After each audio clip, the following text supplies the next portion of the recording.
Welcome everybody to the North Middlesex Regional School District School Committee meeting on December 16th, 2025. This session is being recorded. In attendance, we have Lisa Bloom. Whoops, you're on mute, Lisa. Alexander Bancuti. Here. Randy Roche. Here. Mike Laboisiere. Labossiere. Here. Labossiere. Jackie White. Here. Carla Lima. Here. Keenan Francois.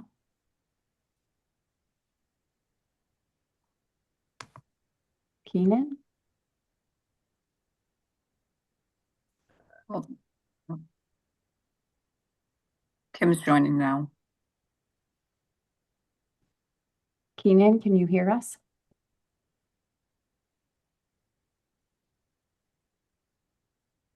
I don't see Keenan.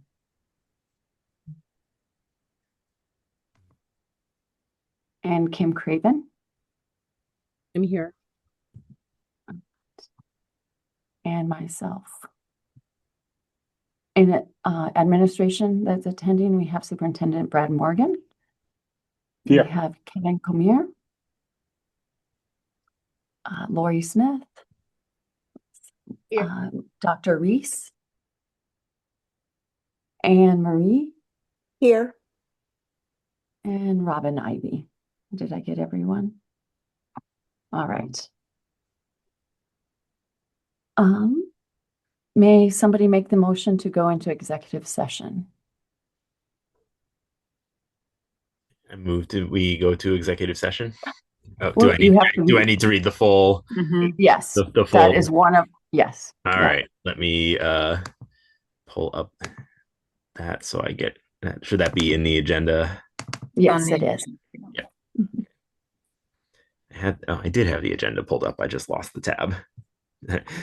Okay. All right. I move to vote meet in executive session pursuant to Mass General Law, chapters 30A, section 21A, for the following purpose: to conduct purpose 2, to conduct strategy sessions in preparation for negotiations with non-union personnel, or to conduct collective bargaining sessions or contract negotiations with non-union personnel, the superintendent, and purpose 7, to comply with or act under authority of any general or special law or federal grant in aid requirements.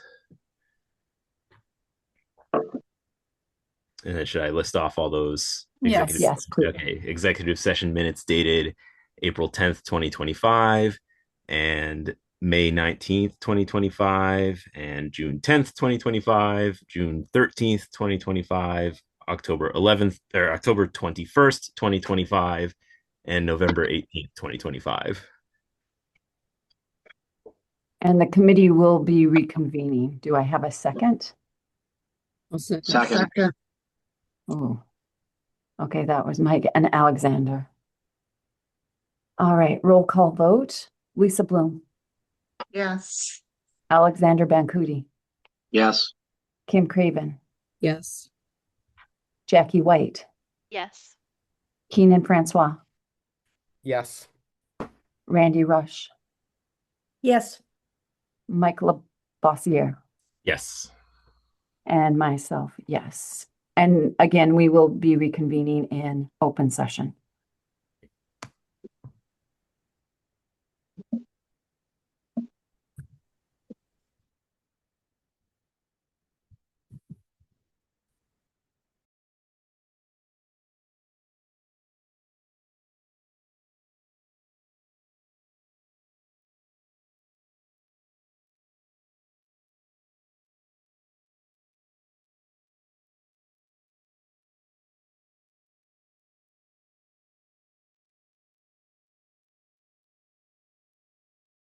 All right, is everyone back?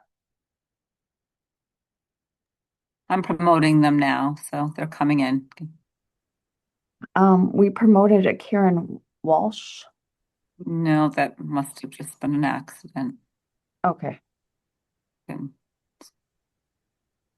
It's That's okay.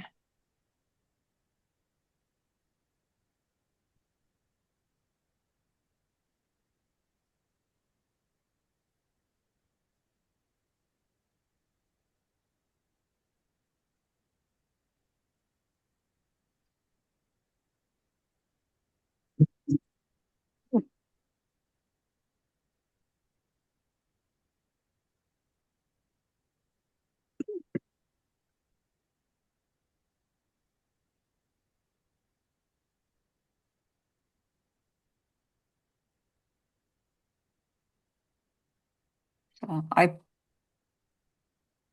think I've got everybody.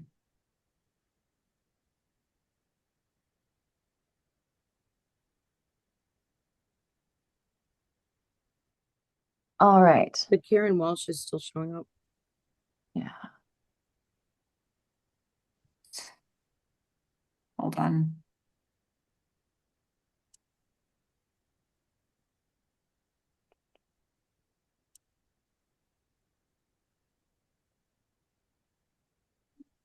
I think Okay. Nancy is stuck out in the audience. Hold on, I'll get her. She's coming in now. All right. I'm going to take a roll call vote since we are back in Okay. open session. We are reconvening in open session. Randy Rush.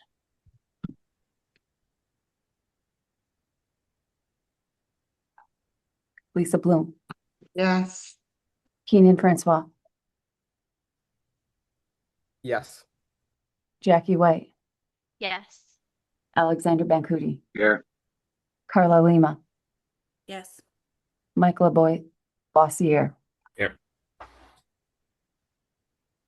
And did I get everyone? Kim Craven, I got you. Yes. Now you do. Okay. All right. All right, moving on to the consent agenda. Any questions?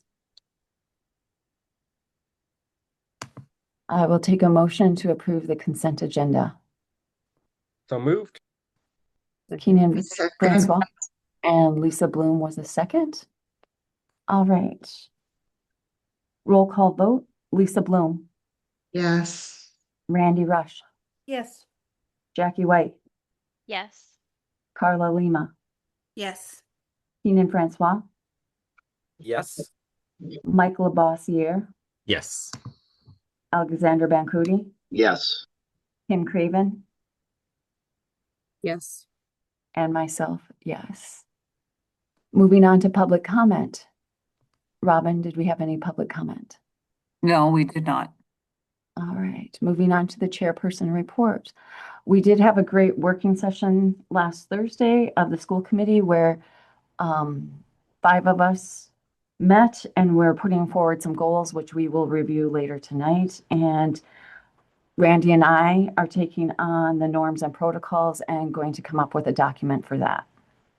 So that's the update from the work session. And I don't have anything else to report. The student, Natalie Stupek, was unable to make it tonight, but she did send along a document of what is going on at the high school, which I will share with you guys tonight. The student council is currently planning their faculty cheer event, which is scheduled for 12/22. The freshman and junior class will be hosting a winter semi-formal dance sometime in January. NHS, Rho Kappa, and Tri-M have nothing scheduled at this time. And the sports for the winter has begun. And there will be a winter pep rally on the 19th. That is the update from Natalie Stupek, our student representative. All right, handing it now on to the superintendent's report. Thank you, Ms. Martin. I just wanted to share some excellent news that the district recently received regarding Dr. Gary Barboa-Reese, who was chosen to receive the National Association of Federal Education Program Administrators State Leadership Award, NAFEPA. That is a prestigious award that is presented at NAFEPA's annual conference that will be held this coming March in Washington, D.C. The award is presented to a Title I director or director of compensatory education programs who has displayed outstanding leadership and a strong degree of caring for children in need and works tirelessly to promote activities which will benefit those children and their families in both his community and throughout the entire state. Dr. Barboa-Reese was nominated and chosen by his peers, Title I directors throughout the entire state of Massachusetts, because of his knowledge and leadership that he has personally brought to the state Title I organization, CASE, and the Council of Administrators for Compensatory Education. So I probably have not said this enough, but North Middlesex is extremely lucky to have Dr. Reese on staff, And clearly, we are not the only people that feel that way. So congratulations to Dr. Verboa-Reese. Congratulations, Dr. Reese. And that's all I have. Until later. All right, we will hand it over to the award recipient, Dr. Reese. I just have something later on in the new agenda. Okay. All right, moving on. We are coming back, going to revisit the superintendent's contract at the next meeting. Moving on to number 2 under old business, policy DIB. I know that Kim Craven, and our finance chair, was looking to make some updates to this and then pass it on to the committee because it is out for our first reading from policy. All right, Kim, any updates? Just a correction there is the subcommittee approved it to come to the school committee for our first reading, but the school committee has not passed it for our first reading yet. Okay, thank you, Randy. So my questions or my thoughts around this is when I read the language, I'm much more used to policies that have like a certain cadence where there's like an overview and then the points. And I feel like ours get into a bit of discussion. And the other thing that I wondered is the sort of compilation of all the different policies. I don't have angst about the process or the thought of the policy. I'm becoming more uncomfortable with the layout of the policies. Does that make sense, Randy?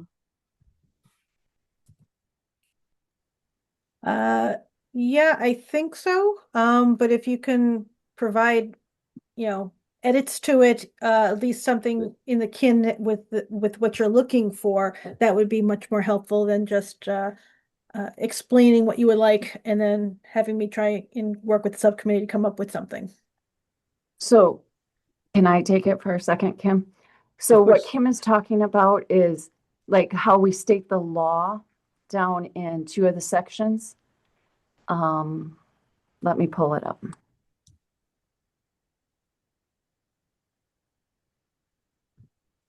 How we state the law and like the capital stabilization fund, and it says the reserve allowable by Massachusetts general law, chapter 71. And then OPEB does the same kind of thing, stating the law first. That's the cadence she's talking about. So she'd like to put something like that underneath the E&D. That kind of like give the law out first. And is that correct, Kim? Yeah, and usually there's like just like the purpose up first, and then everything would have the same sort of structure. I feel like it makes it easier to read, and I'm happy to do edits to it, but then I don't know what happens to the rest of the policies. So I can make those edits in the structural changes, just so there's consistency and not confusion, and everybody knows what the law pieces are first.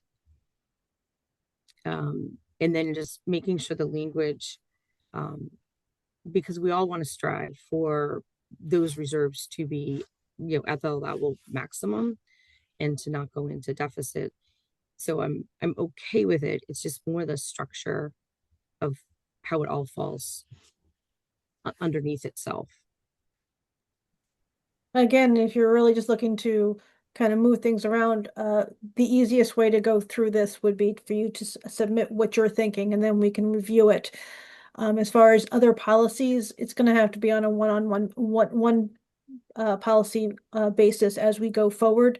This one is not one that MASC has, Right. but there are a lot of, the majority of our policies, we do look at what MASC has recommended and try and stick somewhat to their structure and how they have it for ease of using their update services for when laws change and we need to update something. Having it look similar helps us to realize what they're changing and what we need to change. But we can certainly look at it. If I have something in writing, it would be a lot easier than trying to take what you're saying, interpret it, and change the document myself. It'll be more Okay. efficient if you just submit something. Okay, and my bigger question is if we change the structure of one, is that going to cause complications for you moving forward, or will it be more like progress in the future to that It'll be structure? probably progress in the future if we really decide that we're gonna start changing all of the policies to a different structure. We have a 5-year review, so all of these policies that we have in place within 5 years will be reviewed. And if the committee decides that they would like to change some of that structure, that's the time that we can change them unless MASC brings up something that has a law change that we have to look at. Okay.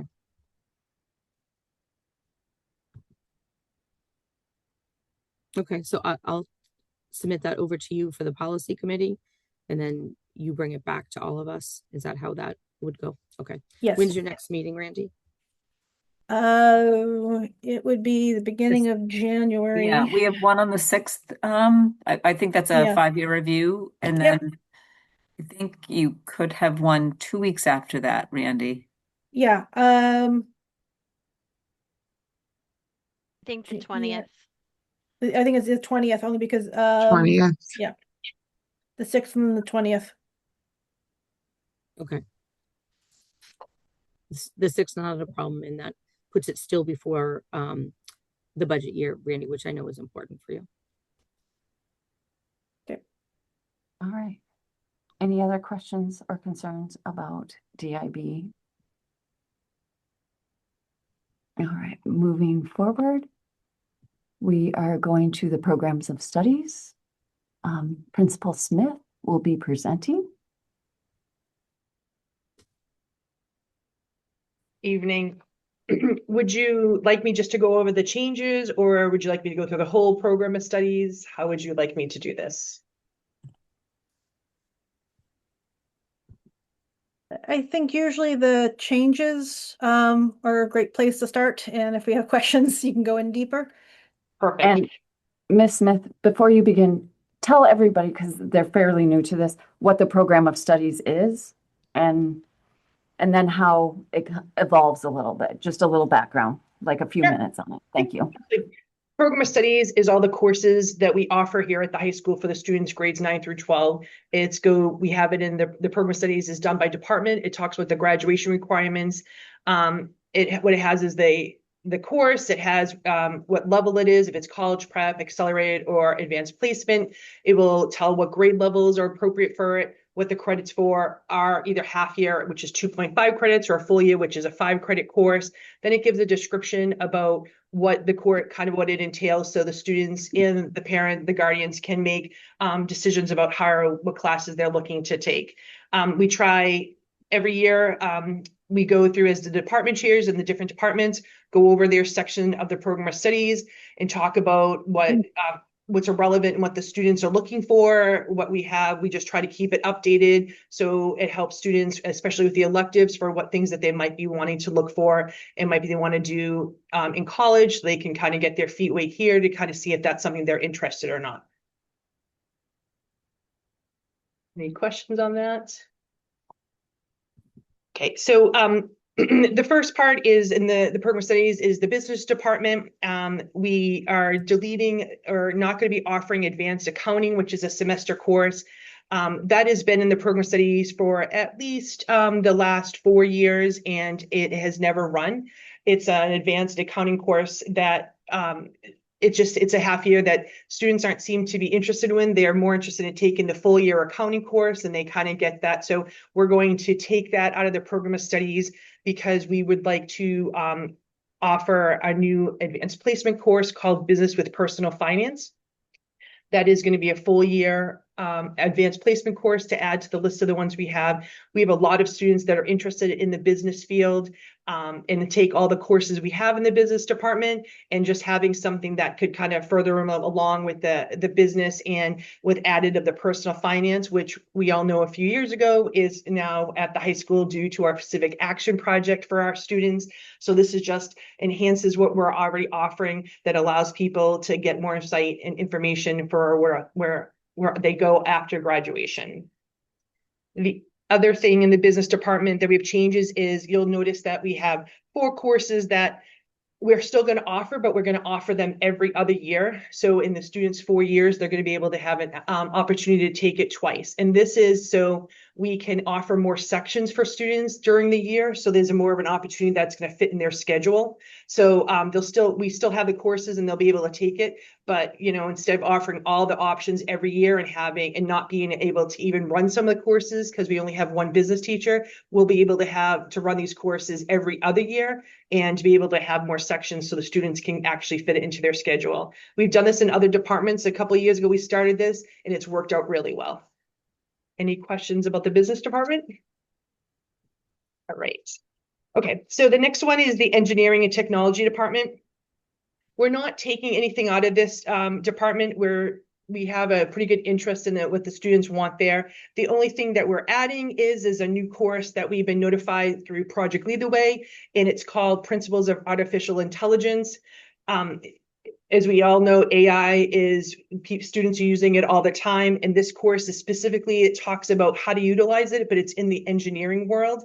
And both our engineering teachers were really interested because people are using it to try to give our students a leg up. And there's a whole curriculum that comes to it that our teachers, whoever teaches it, is going to be utilizing, and we're going to kind of take it, you know, day by day and kind of see what's going on. And we don't even know if there's going to be any interest with students, but we're going to offer it out there and see how it plays a role in the engineering world to help our students get a leg up.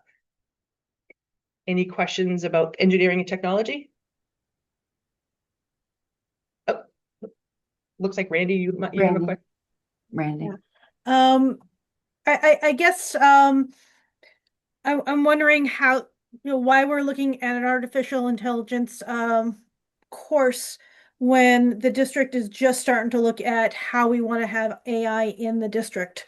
I'm not sure that this isn't putting the cart before the horse, because I thought we were going to be in the process of one of the superintendent's goals is to look at how to incorporate it, what types of things to do with safety from 6 to 12, have a framework created for how we're going to put AI in, and putting in, as it's a Project Lead the Way, which is great from the standpoint is that we've used a lot of their programs. But again, if we're not sure and haven't had the conversations of how we're going to integrate AI into the district, I'm not sure having a course this early is wise.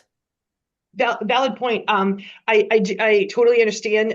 I think though, since this, if we were coming up with our own curriculum, I would say that this is not obviously the appropriate time, but having curriculum from a group that is well known for their curriculum, their information, this is, it's talking about AI, but it's really introducing this within regards to the engineering world, which I think that we would be doing a deficit for our students if we did not try to offer it and see it. I can see about the whole AI in general and like what we're doing grades 6 through 12, but at the high school, we have students that they use AI on their own, and then having this one course to kind of show them how they are appropriately using it in just in the engineering and technology world.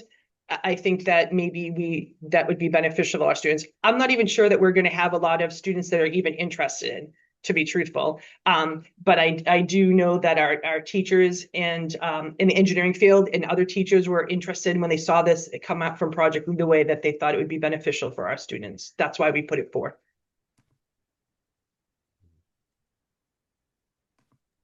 Alexander. Yeah. Sorry, I've had a cold for like 3 weeks. So I do have a concern here because I know Project Lead the Way, their biggest backers are Google and Microsoft.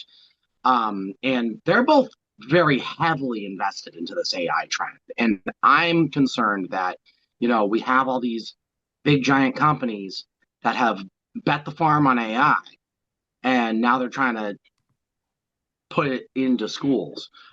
Now, this might be a little conspiratorial of me, to be honest with you, but I have misgivings about that type of stuff. I tend to be like a kind of a follow the money type of guy. So when you see a program whose biggest funders are big tech companies who have heavily invested in AI, and now they're selling us an AI or giving us or where they're promoting an AI curriculum or giving us an AI curriculum. That makes me a little concerned. I'll just put my 2 cents out there. Thanks, Alexander. Carla? Yeah, so as Randy mentioned, I know this is in the preliminary phases of AI, and it's part of the goals for our superintendent as well. And you mentioned that you don't even know if there'll be interest on this, and we don't have proper policies yet in place for AI integration.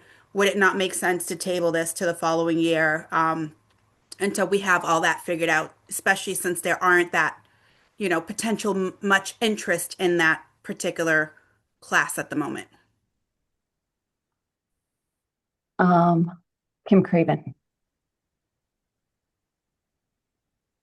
Thanks. So I was going to comment something that Carla just did. If there's room in the curriculum for new classes, I'd love to see it ones that are highest on the student list.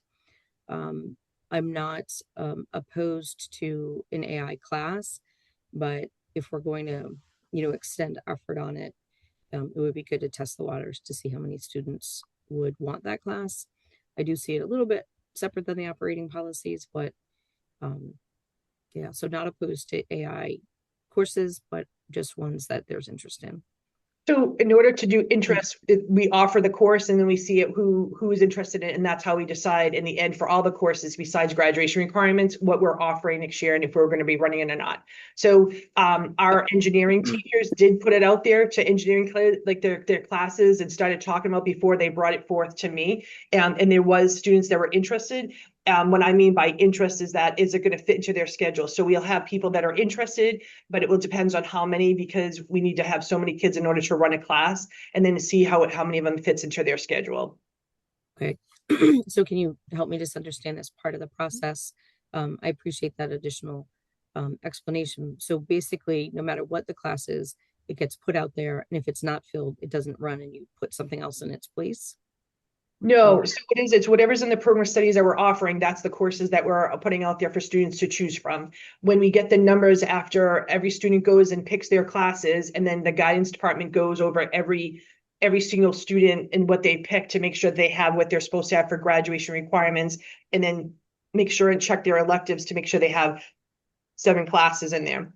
That's when we see the numbers, and we look at it based on the courses and how many students want it. That tells us how many sections we're going to run. And then it not only does it do that we look at the staffing that we have and how many sections we can run, because first and foremost is our graduation requirements: English, math, science, history, world language, and our phys ed department. So we put those in, and then the electives that are added into all those departments, then we see what we have opening left over to do that, if that makes sense. Yes, that's very helpful. Thank you. All right. Before I take your comment, Brett, I'm going to make a comment. Okay, being from the technology realm, I think that this is an important class to offer to our students, because they are going to be behind when they get to college if they do not have some kind of course like this. Because the engineering is moving faster than any of us can imagine. And other schools are going to be offering this. Our tech schools are going to offer this and pull away students from our student body. So I do think that this is an important course to offer. And like with Kim, I think you mentioned it, that it doesn't go with the operational side, offering a course. I too don't see it like relating into Brad's goals as much. Because Brad has the broad base of how we use it as a district, how like Robin would incorporate it, how Kevin would incorporate it with the budget, and all of our different schools, how the elementary would use it, things like that. It's not particularly Brad or the superintendent to say that this course should not be offered, if that makes it, or his goal is relatable to this course. So that's my 2 cents. Anyway, moving on. Yep. Well, and just to follow up, you said for Principal Smith, with your explanation, it doesn't worry me that there's could be like a cost center loss, that it's how it's traditionally done. And as you spoke, I actually thought of a operational way to use AI, and that's matching graduation requirements with what the students are picking. I'm sure that there's someone that's going to figure out how to do that with a level of automation.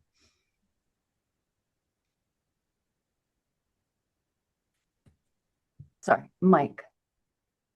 Yeah, I have, I have thoughts about the whole AI thing in general, but I do think one of the aspects that we do need to make sure that we address is sort of the AI literacy aspect, understanding what it is and is not, what it can and can't do, things like that are important for anyone existing in the world now to understand, because it, whether we like it or not, it's out there, it's being used, it's being pushed by the various companies that are pushing it because they've invested billions and trillions of dollars in it, and so on and so forth. So the broader sort of policy for the district is important, but I think specifically like providing opportunities for the students to be educated about the technology itself is important. And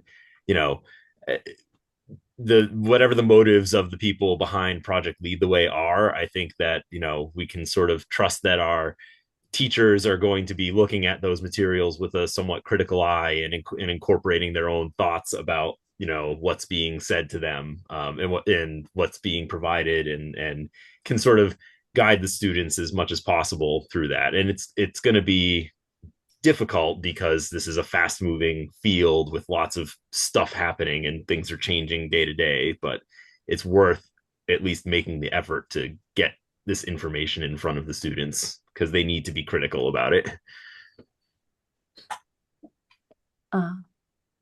Superintendent Morgan. So just wanted to just discuss the goal, because I know it's a goal of the assistant superintendent as well. I feel pretty strongly, and if the goal doesn't properly outline that, I can certainly adjust it. Is it something we are trying to do around AI literacy, AI safety, using AI in the classroom? Those are all things that we are looking to do for the majority of our staff that are not using a prescribed curriculum, I would say. Project Lead the Way in many ways is very similar to AP courses. It is a prescribed curriculum, and I would assume, and again, I am not on the engineering team at the high school and have not taken a close look at the curriculum, but I do know that Project Lead the Way has provided us with curriculum in the past, and it's been a curriculum that our teachers have been happy with. So I do find this to be somewhat separate from our goals. And the reason I feel that way, just to be frank, is that AI is being used in our high school, I would say, by the majority of our students every single day. And I would say it's being used by a number of our staff as well. I would guess that we have staff in the district that are going to know far more than myself and Dr. Reese, even after the course we've taken. Because they've been following along and paying attention to it and utilizing it in their classrooms. So I just want to be clear that AI is being used in the district, and districts are taking really two avenues with this. They're either going down the path that myself and Dr. Reese are going down with a plan to educate everyone within the next year or two, or districts are just setting policy on how AI will be used without much training at all. I would say that if we're not going to entertain anything having to do with AI, especially something, again, where it is a prescribed curriculum and other districts are going to be utilizing as well, even if it is a small group of students that end up taking the course, which again, not all of our students are in the engineering track, we'll at least be able to see how it worked, how it went, communicate with those teachers to talk about what the strengths and weaknesses were of the program, but to put a halt on it completely until our goals are fully vetted and and we train all staff members. It's to me, it's not realistic because it's already happening in our classrooms. It has been happening for a couple of years. And the students have it at their fingertips, as I said, every single day. So I think that if we could potentially utilize a course like this to see how it goes, and again maintain communication with those teachers that are running the course. That I think will also help inform what we do moving forward. But I would guess that these students that are taking this course are taking it for their future. And if they don't have the opportunity to take this course, it may, leave them somewhat shorthanded when they go off to college, which if we can avoid doing that, I would recommend that we do that. So we can certainly closely monitor this and see how it goes, but I would recommend that that we at least put it out there to see what the interest level is among the students, and then from there use it as a trial run to see how it goes, while at the same time informing what both Dr. Reese and I are doing in the district to work with all of our staff and students, K to 12. I wouldn't go to pre-K with this as of yet. Right, Randy? Okay. I appreciate all of those points of view, and I actually can agree with some of them. I think AI is definitely not going away. But what I worry about, whether it's being used in the schools or not, and I'm sure plenty of kids are using it, and I'm sure that teachers are using it, is policy. We want to have a comprehensive look at this. We want to make sure we are teaching the basics. And I've lately been coming back to that, is we keep going with these wonderful new tools. And AI is just that. It's a tool. It is not teaching the kids about the basics of anything. It is helping them to apply knowledge that we're teaching. So I worry that we're jumping into AI without a plan on how it's actually going to help the education of the children coming out of high school and going into college. I hear a lot about that the kids are going to be at a disadvantage going into college.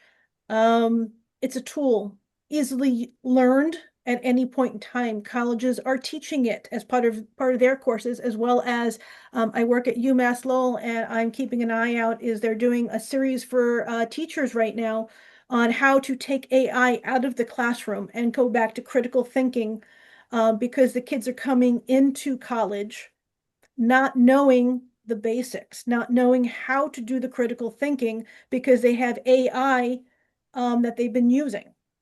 And they're talking to teachers across all disciplines on how to take the kids who are just going straight to AI and bring them back in to have student-focused critical thinking, student-focused teaching at the college level. So are we actually preparing them for college, or are we just feeding a need at the college that they have to pull back for the basics that we're not teaching them? I think it's a little premature to add this in right now before we know how we want to apply it to education and those basics. So I just want to say that we are teaching critical thinking skills here. We are not relying on AI in any of our classes. We are addressing it when we need to. The part of this Project Lead the Way, Principles of Artificial Intelligence, it's introducing the students to their foundational concepts, the applications, and the considerations of using it in this course about in regards to engineering. So I'm just clarifying how it's going to be used, but our teachers are not relying here on artificial intelligence. We are doing hands-on. We are teaching them about critical thinking too. I'm sorry, I wasn't trying to imply that the teachers are teaching the AI, but that is something that kids, the same thing like with the internet and searching for things, when we were in that transition period of books to the internet, the kids got onto the internet much faster and were doing things there that without understanding the basics because we weren't caught up. I'd rather have a comprehensive plan. I think it's great to introduce AI, especially if this is teaching how to generate, how to do the programming. That's good things, but again, wanted part of a comprehensive plan that I don't see in place yet.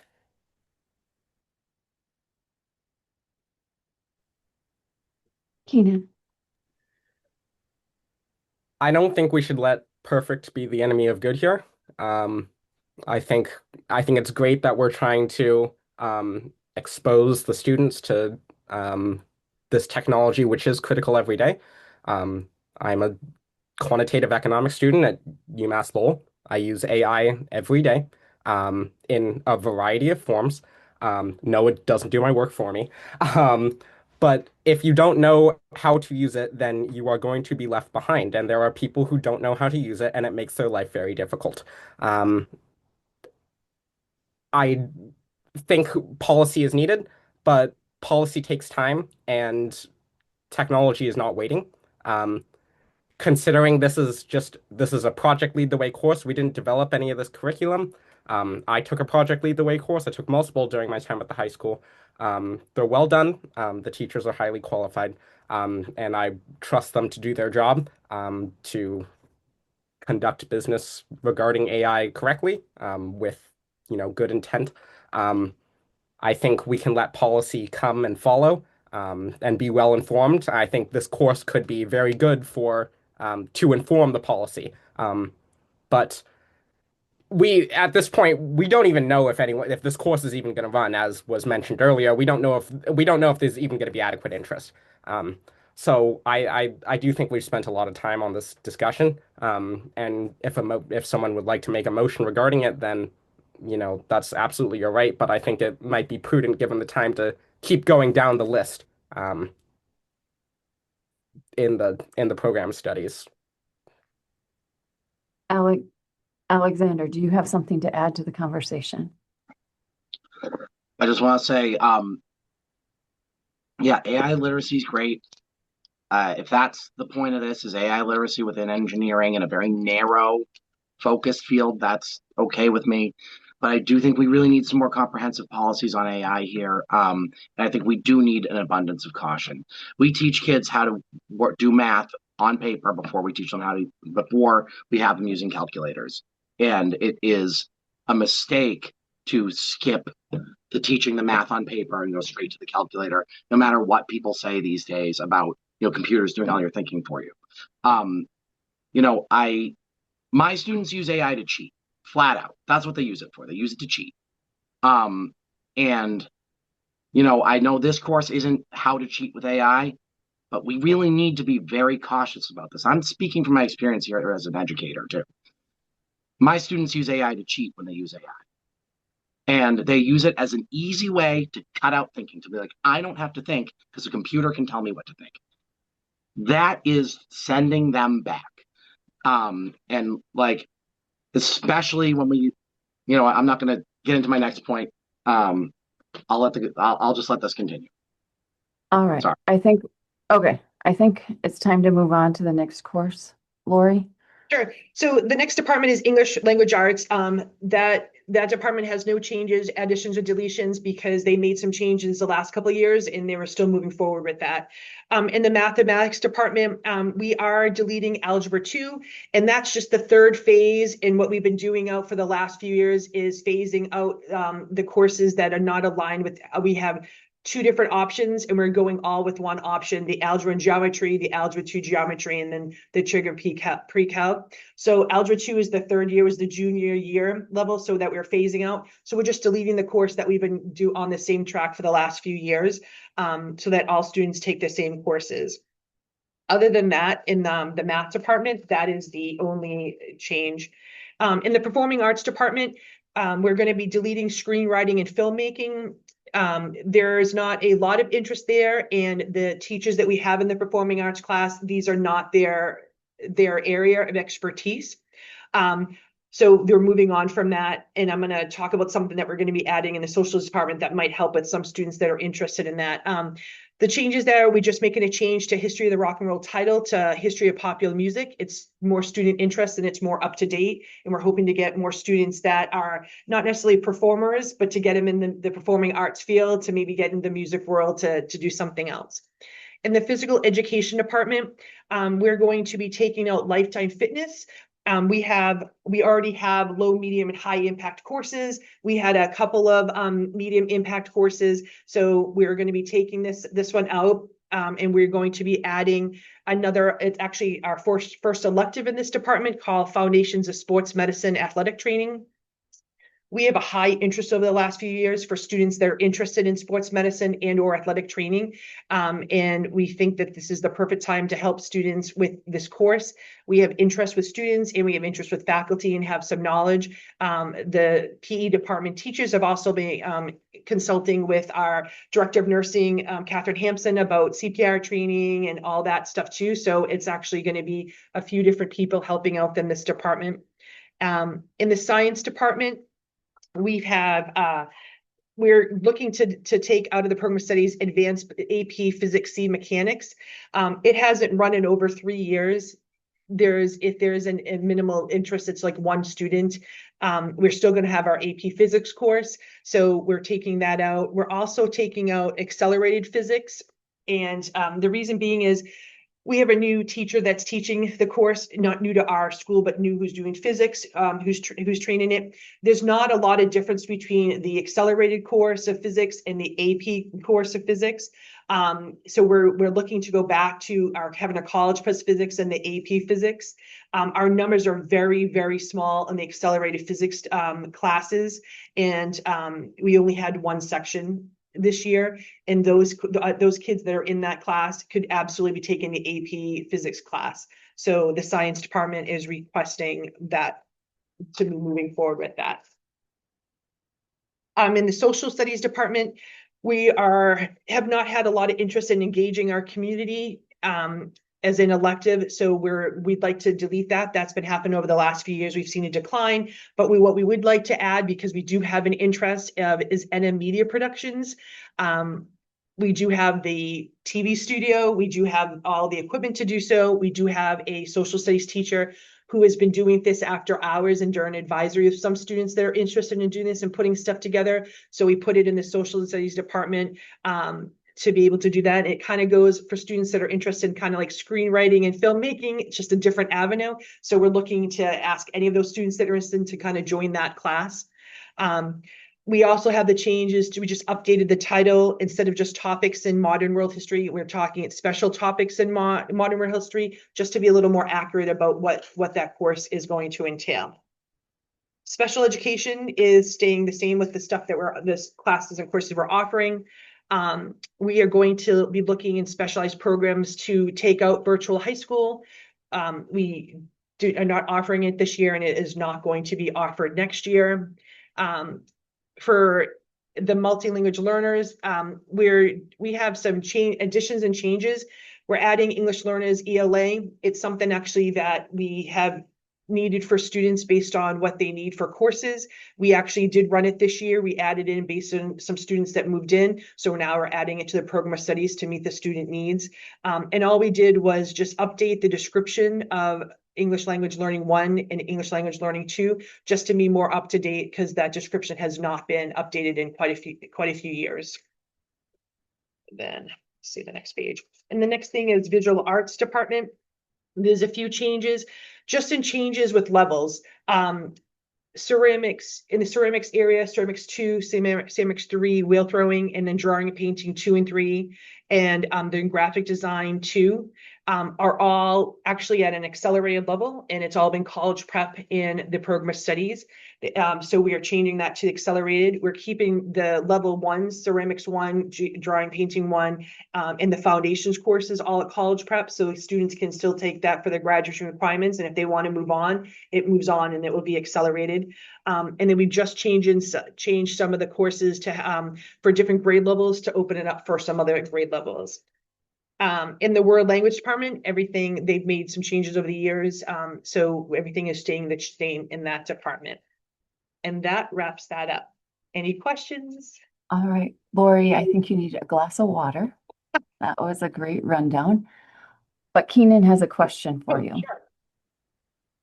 Going back to it's on page 3, the foundations of sports medicine and athletic training.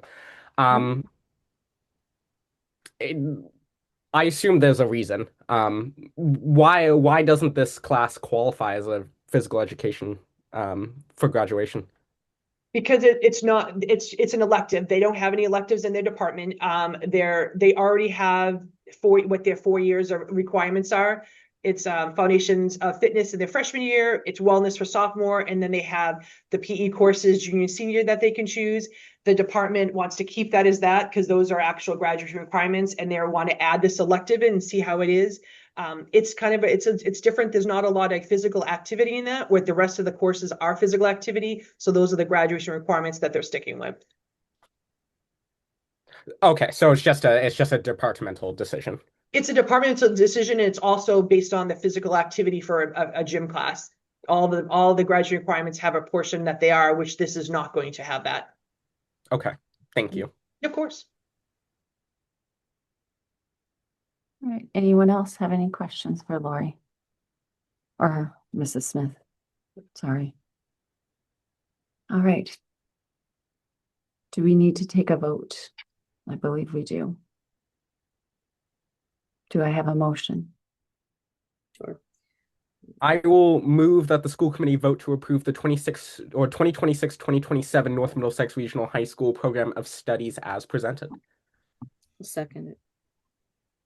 That was Keenan Francois and Kim Craven with a second. All right. I'll go down my list. Carla Lima, Yes. Keenan Francois, Yes. Mike Labossiere.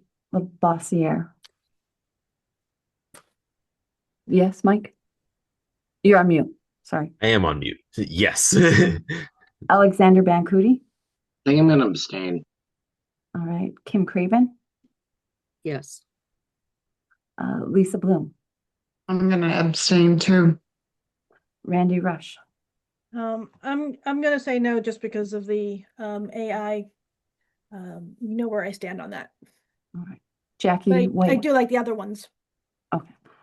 Jackie White. Yes. And myself is a yes. That was 2 abstentions and 1 no. Correct? And then everyone else was yes. Okay. Moving on. Hang on. My screen changed on me. Give me a second.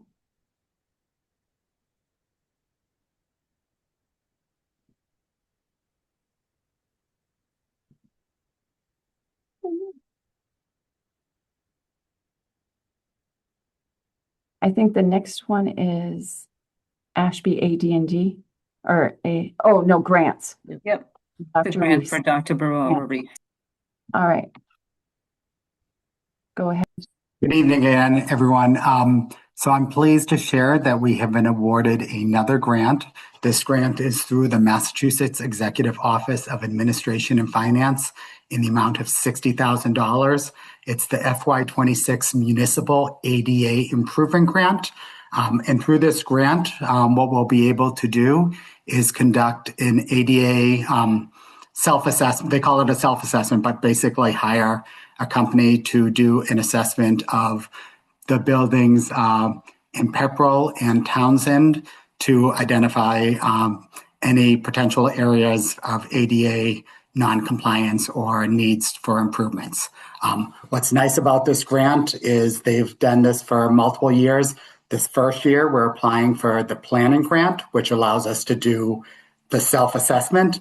And then hopefully, as been the past case for the past few years, they have an implementation grant the following year. So if there are areas that are identified as needed for improvements, we potentially have the opportunity now that we have the ADA self-evaluation to be able to apply for a grant to help support the costs associated with those improvements.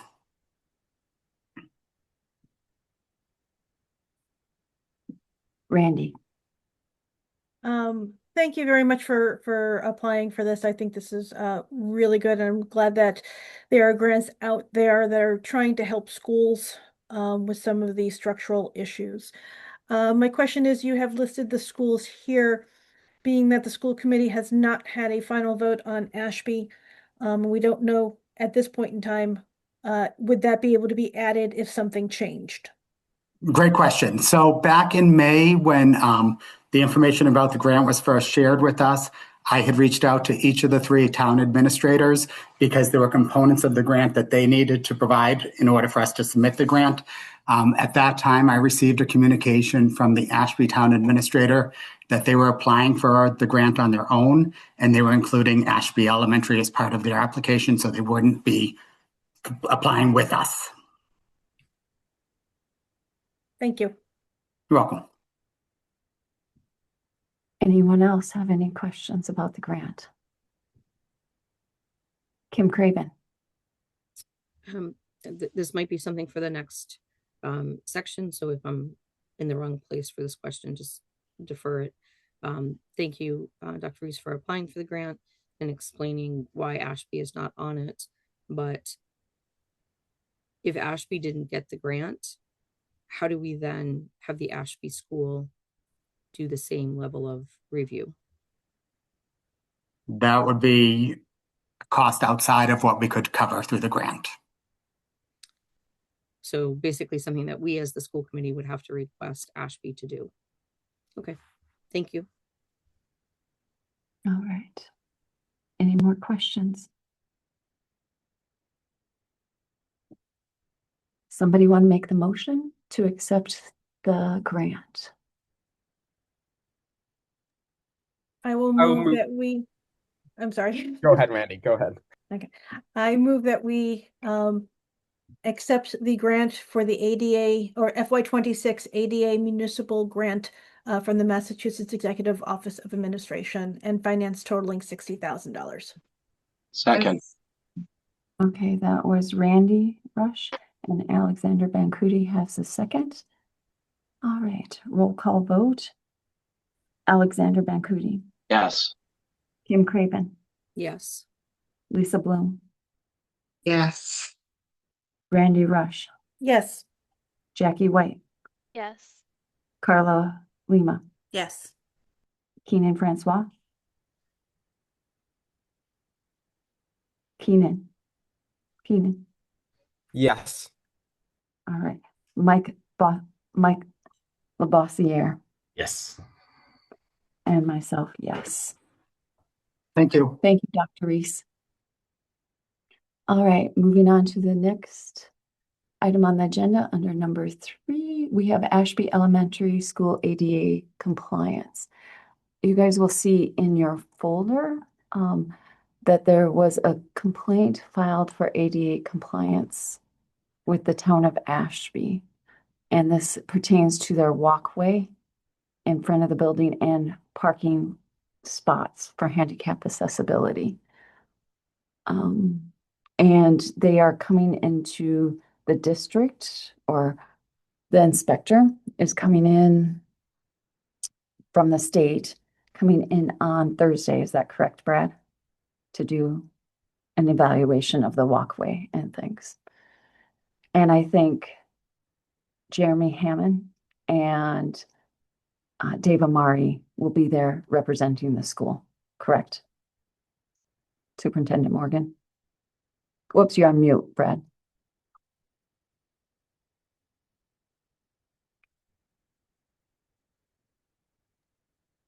Sorry, I couldn't find the microphone.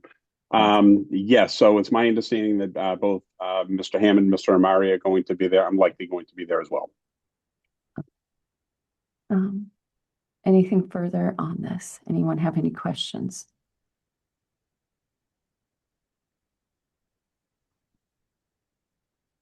All right. Moving on to the, whoops. Oh, Kim Craven.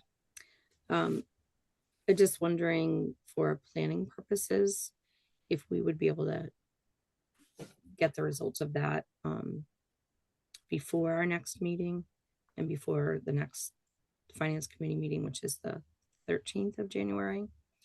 And I know that's probably dependent on someone else, but how do we work that mechanism where it's not something that the school asked for, but it's something that came about for a complaint? So I'm guessing that gets forwarded to you like the notice does, and then we would get it after that. And the town administrator from Ashby has told me that she would send on information as soon as they are aware of what the results are. Okay, thank you. And I'm sure that Superintendent Morgan will be informed as well, because I think you were informed on the first notification and the second. I was. All right. Any other questions? All right, moving on to facilities review, building use, space analysis, enrollment trends, closure review. All right. I'm going to hand it over to Superintendent Morgan. So we did share several documents with the school committee. We shared a basically a space availability review with the committee, a current class size analysis with the committee, essentially running pre-K to 12. We shared an Ashby update with the committee as well. So and then on top of that, I know that there may be some NESDEC information that Ms. Haynes and Mr. Cormier may want to share around our 10-year projections. I'm not sure where the committee would like me to start. I can certainly start with the current space availability piece if you'd like me to do so, and then kind of take it from there. That sounds good. Makes sense? Okay. Yeah. So at a previous school committee meeting, we were asked to look into what we had for available space in the district now that we have closed the school for the 2025-2026 school year. Initially, we had asked each of our building leadership, whether it be individuals or teams, to go through their buildings and then report back to us what they had for full-size classrooms, small classrooms, offices, and then any notes that they had to go with those. And then as a follow-up, both myself and Mr. Hammond walked each of the buildings just to, belt and suspenders, double check and make sure that everything was as accurate as possible. And if you're able to locate the document right now, we do have a good amount of space in the district that is still usable. Right now, if you go into, some of the buildings, you may walk into a class and see that, it looks like it's being used, and it may not always be the case because a couple of classrooms are being used by the same teacher and they're basically spreading out their materials. So again, in looking 30,000-foot view, all of our buildings have space. Squanicook currently has the least amount of space as far as full-size classrooms, but there would also be the potential of looking at how specials utilize classrooms there as well, because it is such a small school. And when you look at how specials run at Squanicook for kindergarten in grade 1, you have art, music, and computer all in full-size classrooms, but only those classrooms are only being utilized for a couple of periods a day. But they also do have an additional full-size classroom available. Spalding has got multiple full-size and small classrooms available. Also potential through reorganization to have more space available. Varnum Brook currently has 3 classrooms available, but if we're looking to potentially move a special education program to Townsend, that would likely free up 5 additional full-size classrooms at Varnum Brook.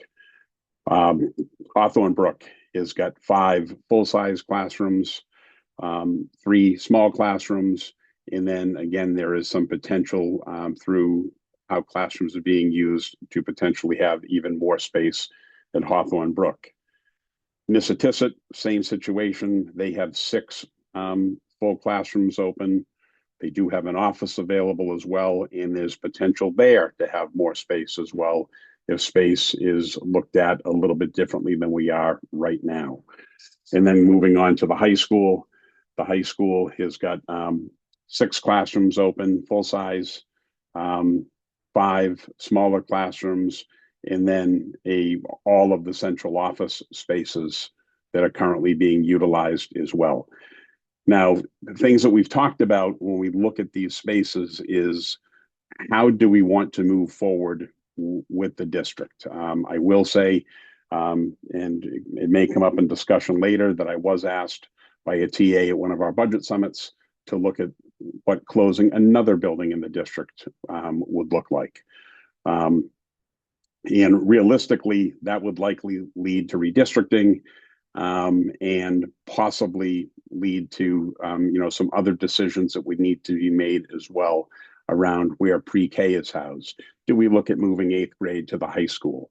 Do we look at keeping the middle school model as it is and potentially moving pre-K to the high school and pursuing CTE grants for CTE programming at the high school? And those grants, we spoke about it this morning at Finance, have not been released yet.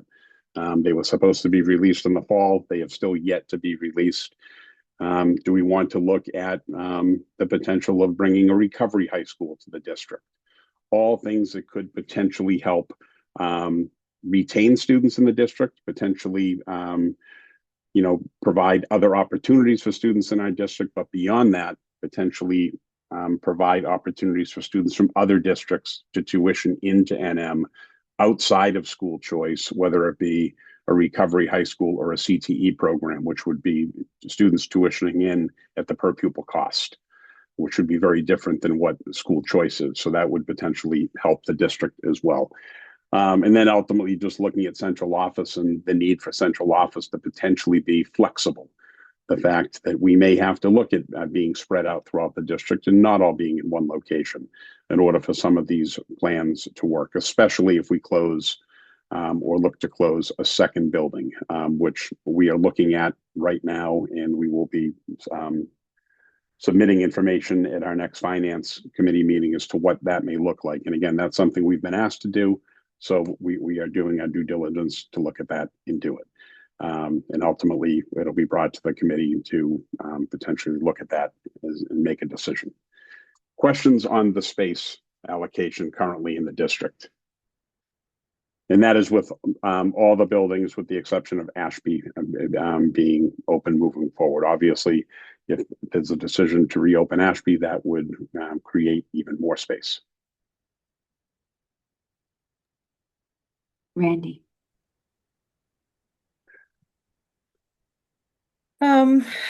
Couple things. So this document for available rooms in the different schools, is that based currently on this year?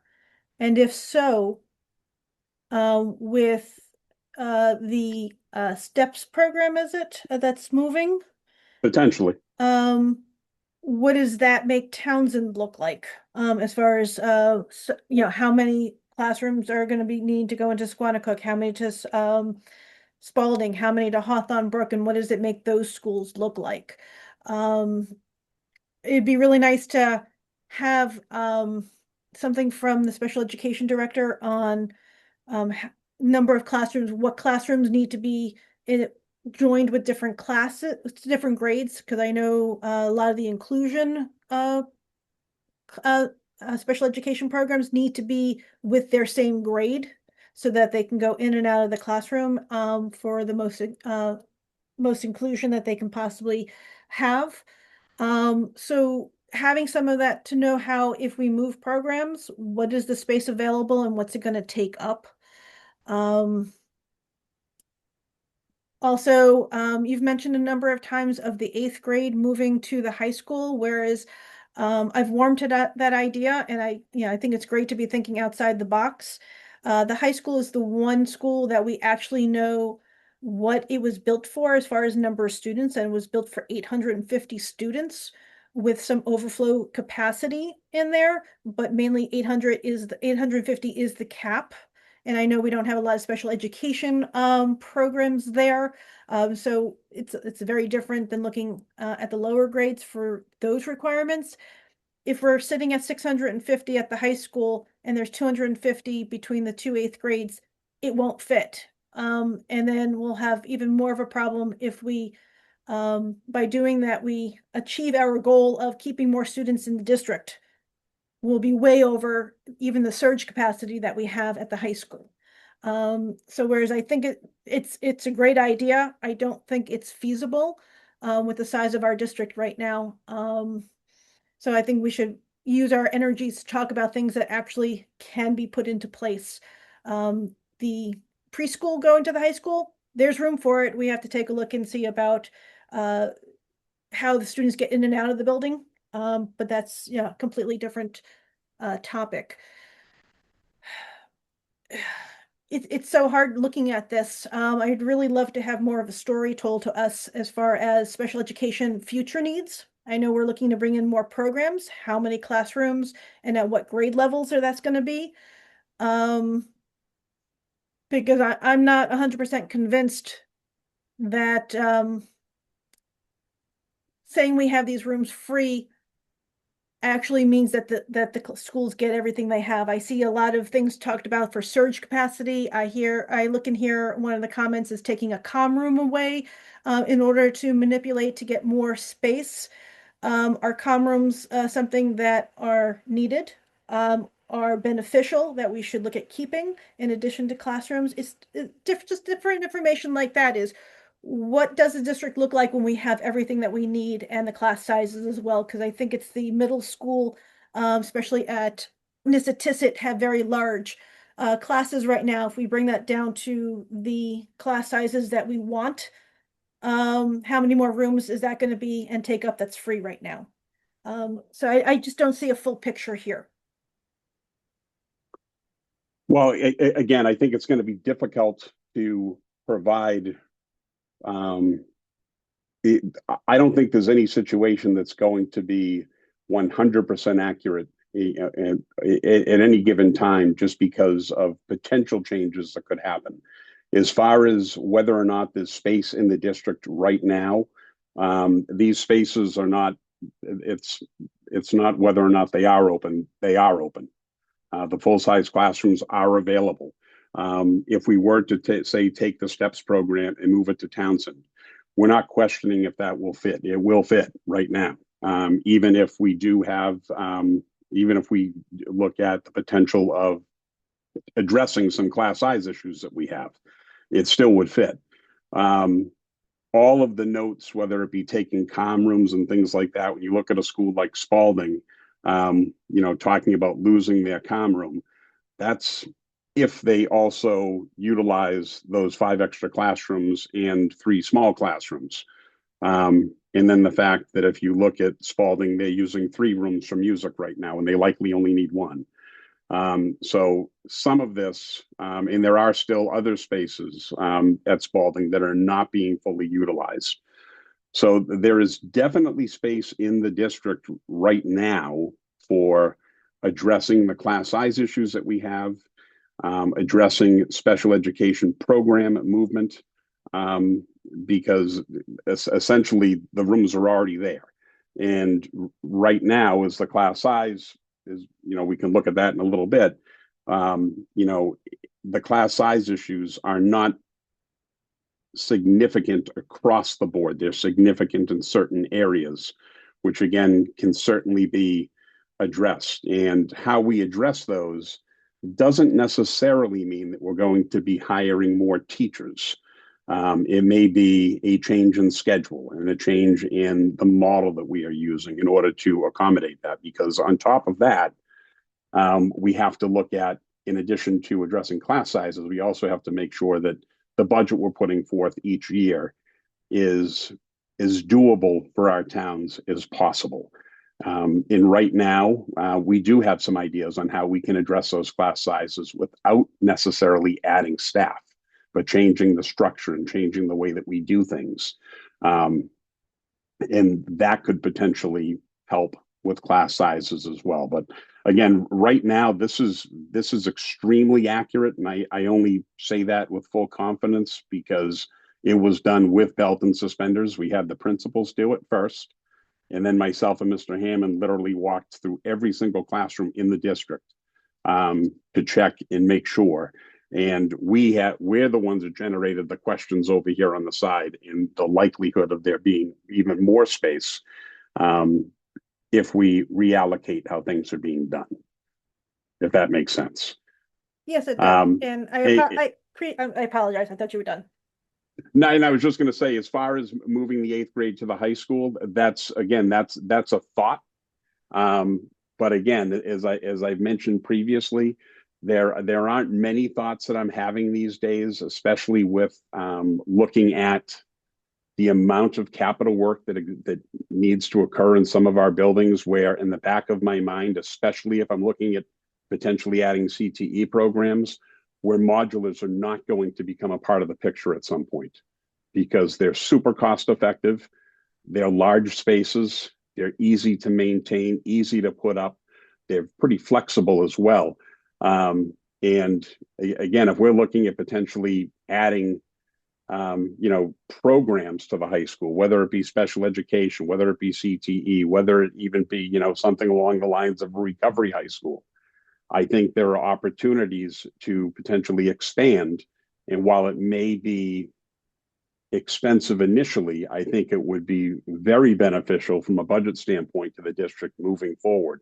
So we're trying to keep all of our options open at this point, to make sure that whatever move we make is the best move for the district and is as fiscally responsible as we can possibly be, while not closing the door to anything. Hoping that makes sense. Yeah, and it does. And I really do appreciate all the work that you've put into trying to see this, and a lot of the work that's being put into on how do we accommodate things. But I think that's kind of where my view of what the school committee needs to decide is at odds with the everyday running. I think you're doing a great job. You're fitting things in. You're making do with the budget that we have. Trying to plan for future budget issues with class sizes, and you're concerned with all the correct things in the moment. But as a school committee, I'm more concerned at the moment, if we're talking about closing another building, or even just the decision on Ashby, is to make sure that we set the district up for the good things that could happen, for the good things later on that we decide, and not hamper us going forward. So, I have to say I'm not a fan of the modulars, although I had to take a look at them and see. And I'd have to do some research and really kind of find out about them. But the idea of putting up modulars versus a structured building that we already have in place, I need more research to get on board with that. But so thank you for what Understood. you're doing, but I'm still looking to where we could be ideally, and make sure we have the space in the future. Understood. Thank you. All right. Kim Craven. Thanks.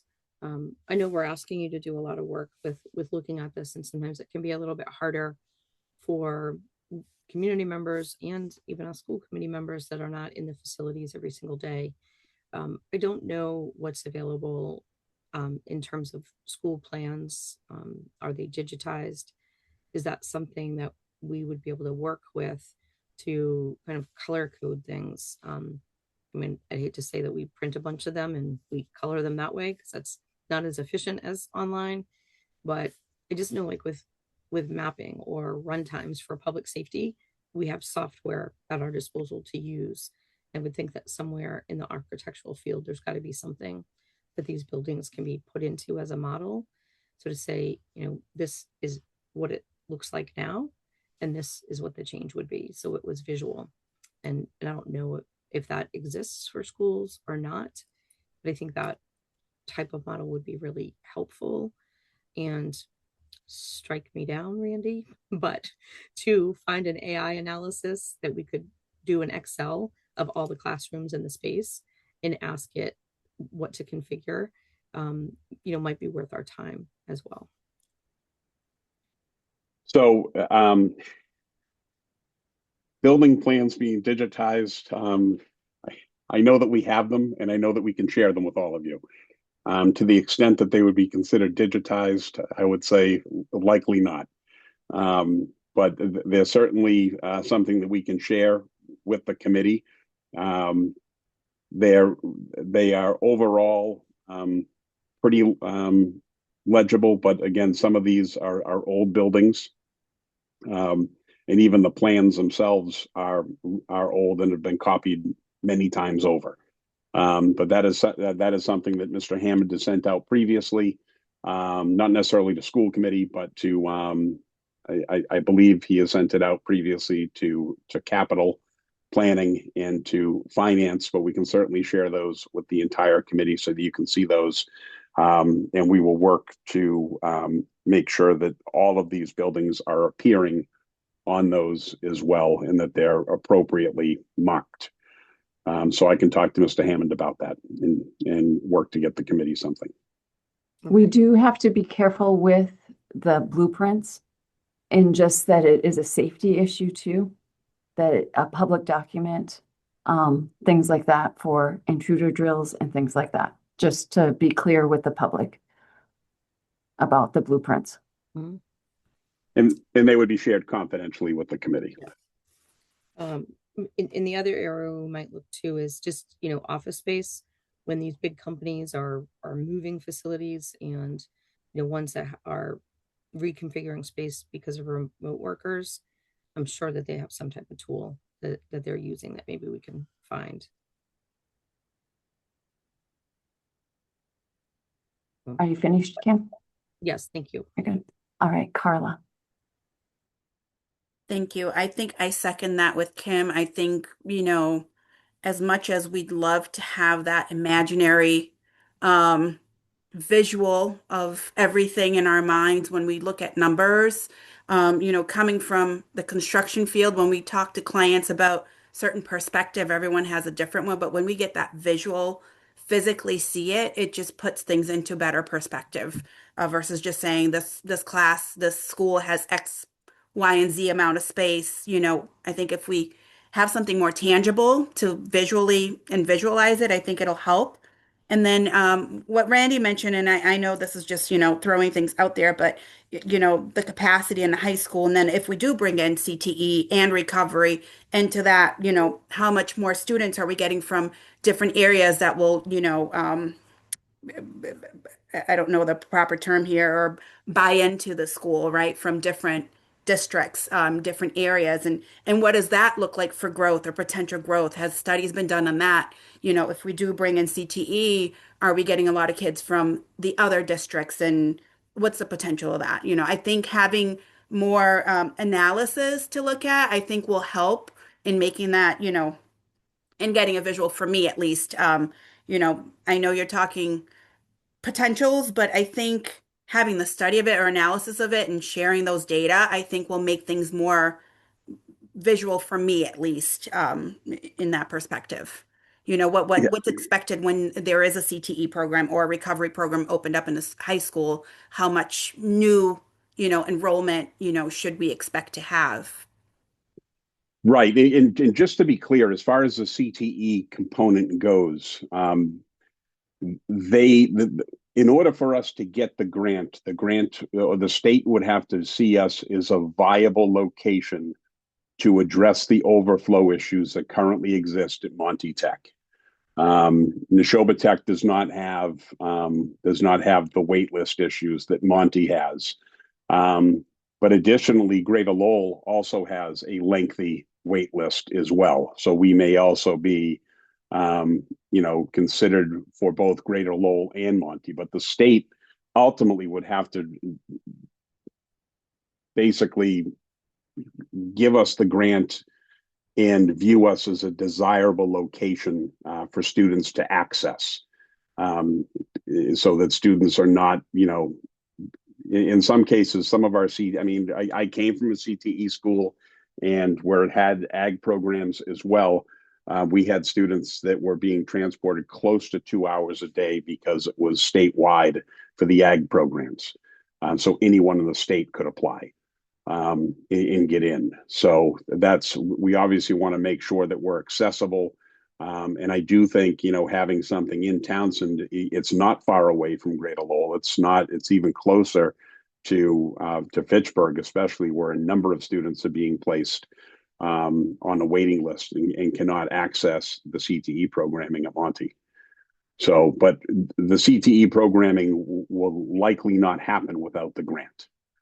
So the first step is being seen as a desirable location. Then once that happens, then the state will work with us on how to get students into our programs from schools that have an overflow or a wait list.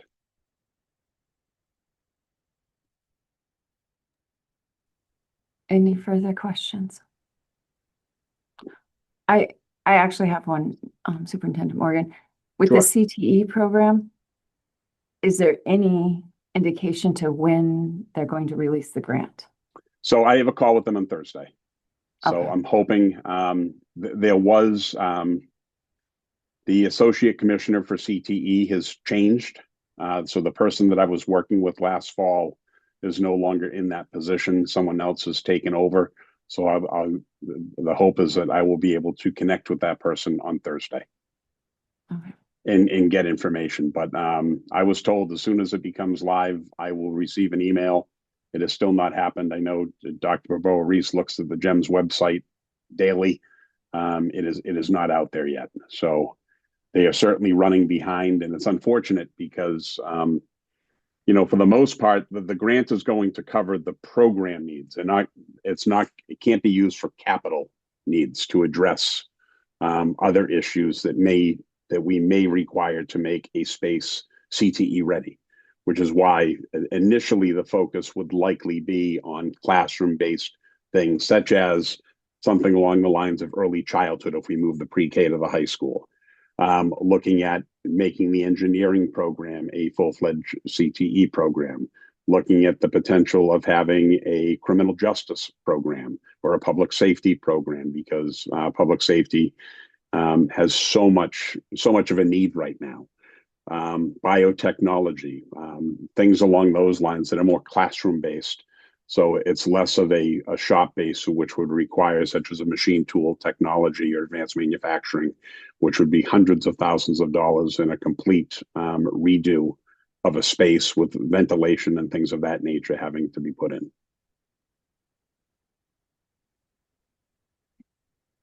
Any further questions about the potential space use document or unused potential space document? All right, continue, Superintendent Morgan, with the next document. So moving on to class size. And again, we were able to, with that slight budget increase, avoid more issues, I should say. But as you can see from the class sizes, I want to say back when I first started almost 8 years ago now, our class sizes seem to be in the low 20s, and now they're starting to really creep up there. Certainly problem areas that exist are at Varnum Brook, the kindergarten level, where class sizes are 28 to 30. That is extremely high for a kindergarten class. Certainly, and those are inclusion classes as well, with TLC steps and achieve students being included into those classrooms. So oftentimes you will have the kindergarten teacher, a paraprofessional in there who is a kindergarten paraprofessional, and possibly some special education support as well. But regardless of how many adults that you have in a room, that is a large number of students to have in a classroom, especially at the kindergarten level. Elsewhere, again, we have bubbles throughout the elementary level, ranging from 22 to 28 in class sizes, but again, not getting to that 30. And next year, it's actually looking like some of these class sizes of 30 will be addressed just through attrition in the district, which will be helpful. Certainly a problem area for us. Another problem area is grades 7 and 8 at both Hawthorne Brook and Nissitissit. As you can see, Hawthorne Brook is 23 to 30 and 25 to 30. And then at Nissitissit, it's 27 to 32 and 21 to 32, depending upon the class. If you have not taught 7th or 8th grade, to me, they are two of the most challenging grade levels you can teach. Having that number of students in our classrooms, first and foremost, they weren't built for 32 kids, much less 32 students who are, starting fill out and become young adults. And certainly as we were at at Nissitissit and at Hawthorne Brook this year on a couple of occasions, especially in the fall, Dr. Barboa Reese, myself, Miss Upton, building leadership would walk into rooms and you could feel the heat coming out. It was extremely warm in the room. There was very little air. It was uncomfortable. And that's certainly something that we want to look to address next year. And we think we have some ideas on how we can potentially address that again without necessarily adding staff, but looking at the middle school schedule to see if there are other ways to address that need. And then at the high school level, we have multiple classes that are in the 30s. For the most part, low 30s. But there are some classes again that are in the 30, 31, 32 range. And what's unfortunate is that although the high school is a new building, there are certainly some odd shaped rooms at the high school. I always talk about Miss Jackson's classroom, who's a social studies teacher. It's a corner room. It's very oddly shaped, and her classes are also extremely popular with the students. And you go into that room, and it is one of the reasons why backpacks became an issue. Where if you went into the room and there were 32 students in the classroom in backpacks, it became extremely difficult to navigate the building.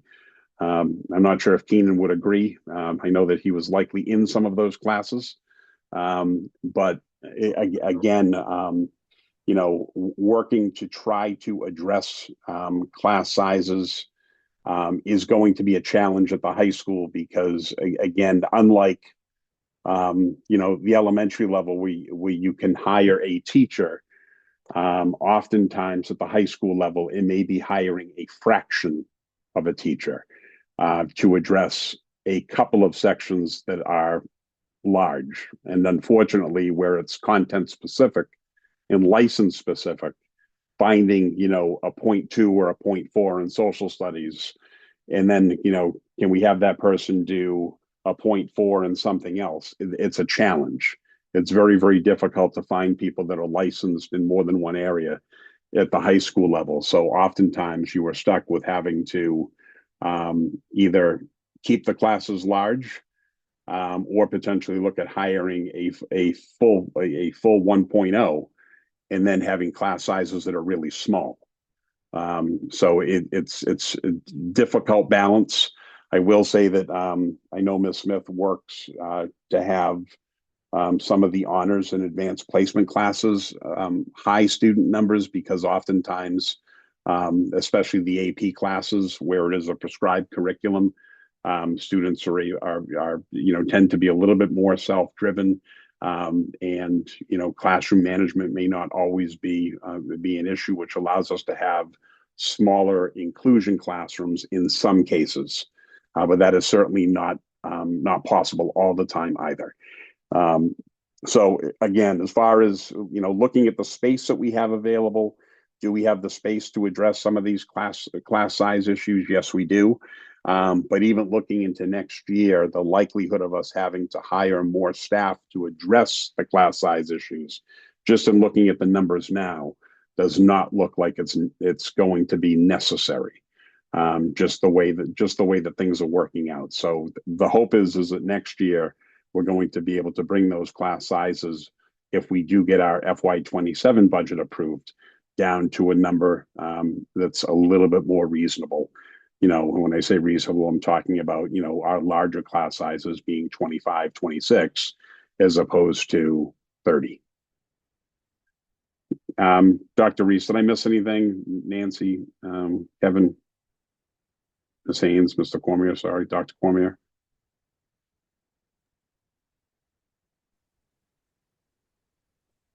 Any Nothing. questions? The only thing I would add is one of the things that I know, and I just know this from teaching at Nissitissit when we had one of these kind of restructuring or reconfiguring of classrooms, is that you can't take all special education classrooms and put them in one wing. They have to be amongst their peers throughout the school. So when you're talking about what space is available, like that also comes into play that a lot of people aren't aware of. So just Yes. kind of putting that out there that just moving classrooms around because they fit doesn't necessarily mean that it works with DESE regulations. Thank you for adding that. Anything else on the class sizes that were currently, or that were just shared? I think you can continue. Okay. Ashby update. Is that okay to move on to that at this point? Yes. Okay, so I just first and foremost want to be clear that this Ashby update is done or was done if we are going back to the way things were last year.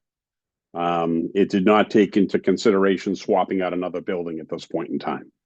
So it would be adding Ashby back online, where Ashby is in essence a K-4 elementary school for Ashby students. Okay, so I do want to just start with that.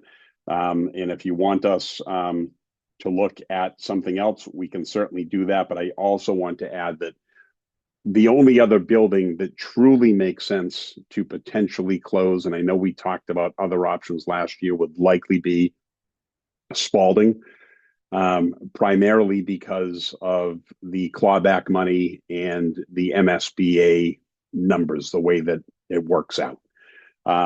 Spalding, for instance, has a much smaller clawback number currently than Ashby currently does. It just about $180,000, where Ashby is just over $270,000. Squannacook would be a very difficult thing to consider, first and foremost, because the district owns Squannacook.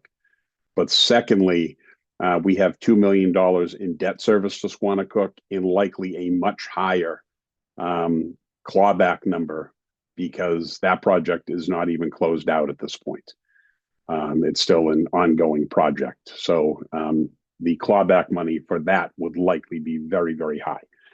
So again, in looking at AES, the clawback money would be, last year it was $273,000 in change. It would likely be slightly lower beginning this summer if it were considered to remain closed. Just to be clear, right now the district has budgeted just over $147,000 for FY26 for some of the utilities, snow removal, scheduled maintenance, inspections, things of that sort. It is likely we are going to spend that money over the course of the year to address those issues. So as far as the clawback goes, more than half of it would be absorbed in year one of not continuing on with these figures and these services that are currently being maintained by the district. Other things to consider, I have heard positive feedback from Squannacook and Spalding staff. As far as the merger itself goes, teachers seem to be enjoying working together. They seem to enjoy the ability to collaborate with each other. And it has allowed for some balanced class sizes, albeit high. They are still relatively balanced throughout the district. It has helped with both Spalding and Squannacook being centrally located.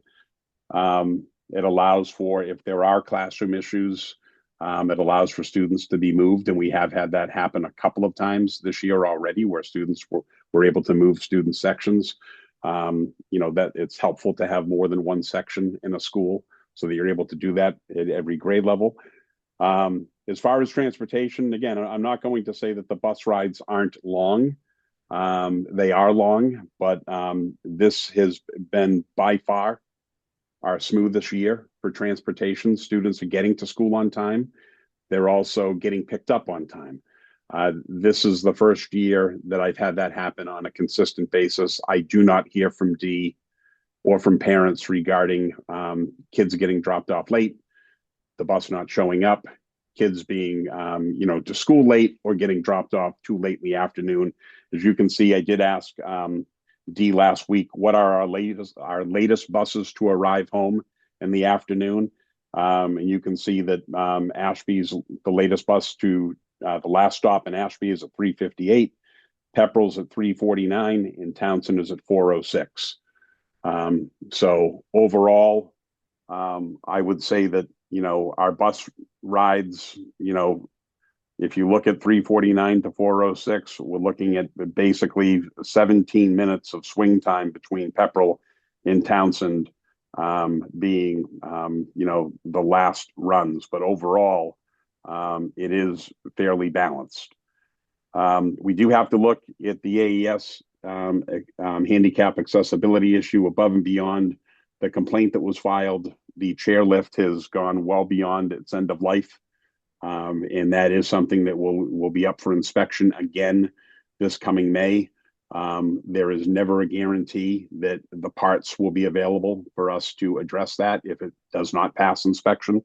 So just making everyone aware of that. District has to consider the vacant wing, which with each year will likely become more problematic as far as roof leaks and things of that nature, and becoming more expensive to remove. Certainly a concern that we talked about was having Ashby as an Ashby only facility would go back to having class size imbalance in the district, which is something that would have to be considered. If we were to redistrict Ashby, then we would need Townsend buy-in on capital items that were to exist if we were going to look to, have West Townsend be redistricted to Ashby. Just something to consider. Again, reopening Ashby with everything else remaining open comes with a significant price tag. These are all estimates, but again, myself, Ms. Haynes, Dr. Cormier, Mr. Hammond, Mr. Boboa-Reese, Mr. Amari, we've all gone through this. And this is what we're coming up with to reopen AES without any ADA or lift issues would be about $1.6 million. So that's just something to consider. And then looking at some of the capital items that we could potentially address for just over $1 million are listed there as well. So ultimately, again, I know this is a difficult decision. I would ask that we have a clear direction from the committee at the January meeting, just so that we're able to proceed with putting together an FY27 budget. Last year, I don't think anyone would argue it was extremely difficult. It was very late, and to compound the matter, as we know, our town meetings are late. The governor's numbers come out late, and everything seems to happen late, and we never really have a clear picture until we're going into the summer as to what the budget's really going to look like once everything has settled. But this is obviously something that I would recommend that we make a decision on. Not asking for it tonight by any means, but I'm hopeful that we can make the decision at the January meeting one way or the other, so that we can be as prepared as possible for the budget hearing in February. Outside of that, again, as I mentioned, we are looking at the potential closure of a second building, which again would certainly, to the points we talked about earlier, would likely entail some flexible learning spaces or some modulars in pretty short order, I would guess. But again, it's something that we were asked to look at, and we are working on that document now. Certainly not something that we can share tonight, but it is something that we will share certainly by the January school committee, so you can see what that looks like as well. January school committee and also the January finance committee meeting, so you can see what the potential is and what that would potentially look like. But that would also lead to some redistricting as well, and some change in grade configurations for both Ashby and Townsend. I think that's everything for me, unless anyone else has something to add. And I hope that was clear. Any questions? Randy?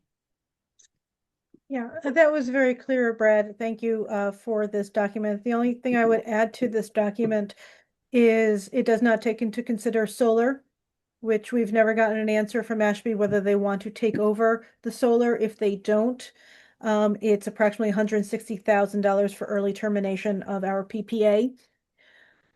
We also doesn't take into account the credits that we are getting for that electricity that are dispersed through the district. So we get all of the electricity at a cost, but we do have a savings that does get attributed across the district through Unitil, at least Townsend and Ashby, because they're the only ones that are Unitil. I'm also very surprised that the heating fuel is the exact same cost as when the building was running.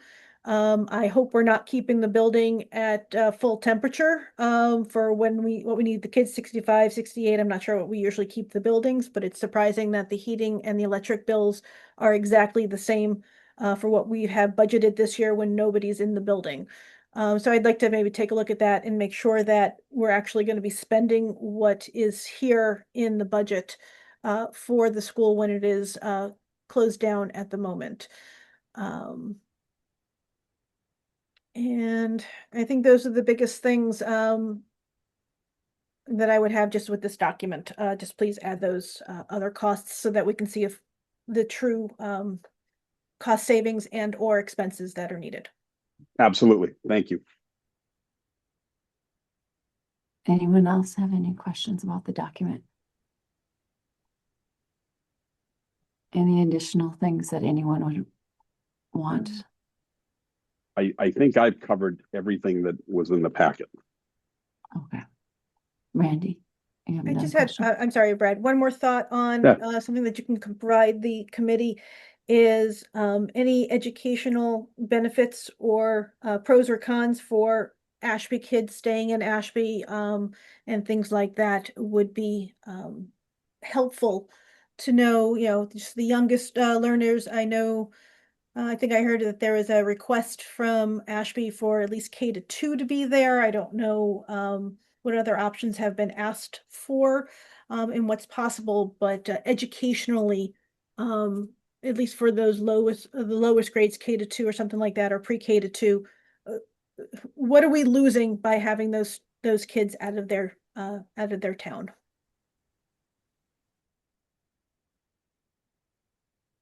Keenan. Thank you. I'll actually defer to Carla. Okay, Carla. Sure. Just to, I think Randy said a lot of the things that I wanted to say, so I appreciate that.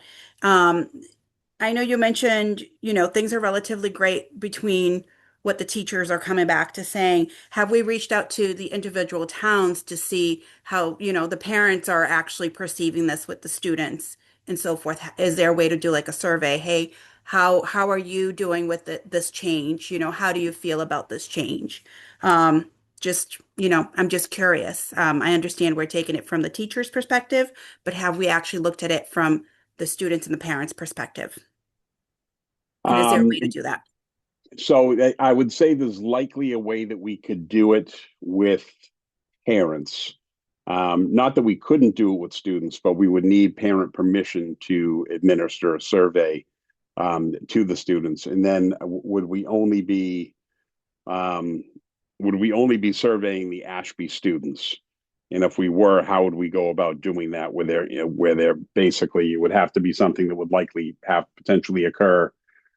It would be hard to do it during lunch because it's their only free time during the day, and I think we'd be hard pressed to get a young elementary age student to give up lunch and or recess to do a survey. So I think it might be more beneficial to maybe send something home to families and have the families look at it. If that's something the committee wants me to look into doing, I can certainly do that. I think it would just give us a full perspective, not just from the teachers, but the actual people that go there, or the parents that have made the accommodations, or change in accommodations. Does it make sense to do Ashby and Townsend or just Ashby? I think both because they have both have been moved around. So I think it gives us a clearer picture. Okay. Kim Craven. Thanks. I was going to suggest, as Carla, if you're going to do one, that it does need to be both towns affected. And I would suggest that it be an online email based to parents only. I think the process of a child survey and what you have to do to get that in would be really difficult. Okay. We can work on that. Yep. And I would say electronic. Yeah. Actually, hang on one second, Carla, because Keenan has his Sure. hand up. I'll let him go first. Yeah, I just want to ask you, Mr. Morgan, is the details, or I know you've just been requested two surveys and the specific details that Randy requested. Is this something that because Christmas is next week and then we have New Year's, I assume admin as well is taking time off and vacation. Can our next school committee meeting is the 13th? We do have two in January, the 13th and 27th. Are you looking for us to make a decision on the 13th or 27th? Just because I don't want us to not have the information that everyone is requesting until like Sunday, and then we're left. I know this was mentioned during executive session, just getting documents timely. We have a tendency to run in circles and not make decisions sometimes. Sometimes for good reasons, sometimes for bad reason. I just want to make sure that we are actually making a decision on this and not kicking this can down the road. So do you want us to make a decision on the 13th or the 27th? The 27th. The 27th. Fantastic. Yes. And can we certainly have all of this information being requested by the 20th, 1 week before? Yes. Fantastic. Thank you so much. You're welcome. I do have a question with that, Brad. Does that put us too close to the budget hearing? When was the budget hearing? In February 9th. So it's February 9th. I mean, I think the reality is that, if we are going to do a survey, we do have to give people time. There is going to be the holiday that's coming up. And realistically, as I shared this morning, if we are going to go down the path of reopening Ashby Elementary School, again, going back to last year, there's really, to me, I only see two paths to do that. The current budget that we're, recommending and that we spoke about this morning is a 3.06% increase. Again, that's a lot of this is with projected numbers. With that 3.06% increase, that is using $2 million of excess and deficiency money.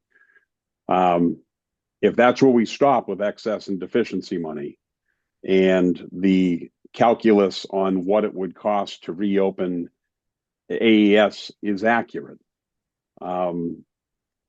it would lead to significant reductions in the district, because we would essentially have to match if that figure is accurate. And again, I feel pretty strongly that it is pretty close to the number. And, there are likely things that are high, and there are some things that we may have forgotten as well.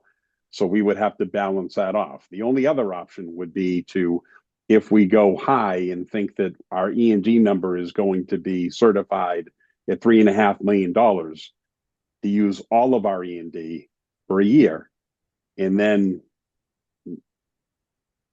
see what happens in FY27, which would be a very, very dangerous thing to do, in my opinion.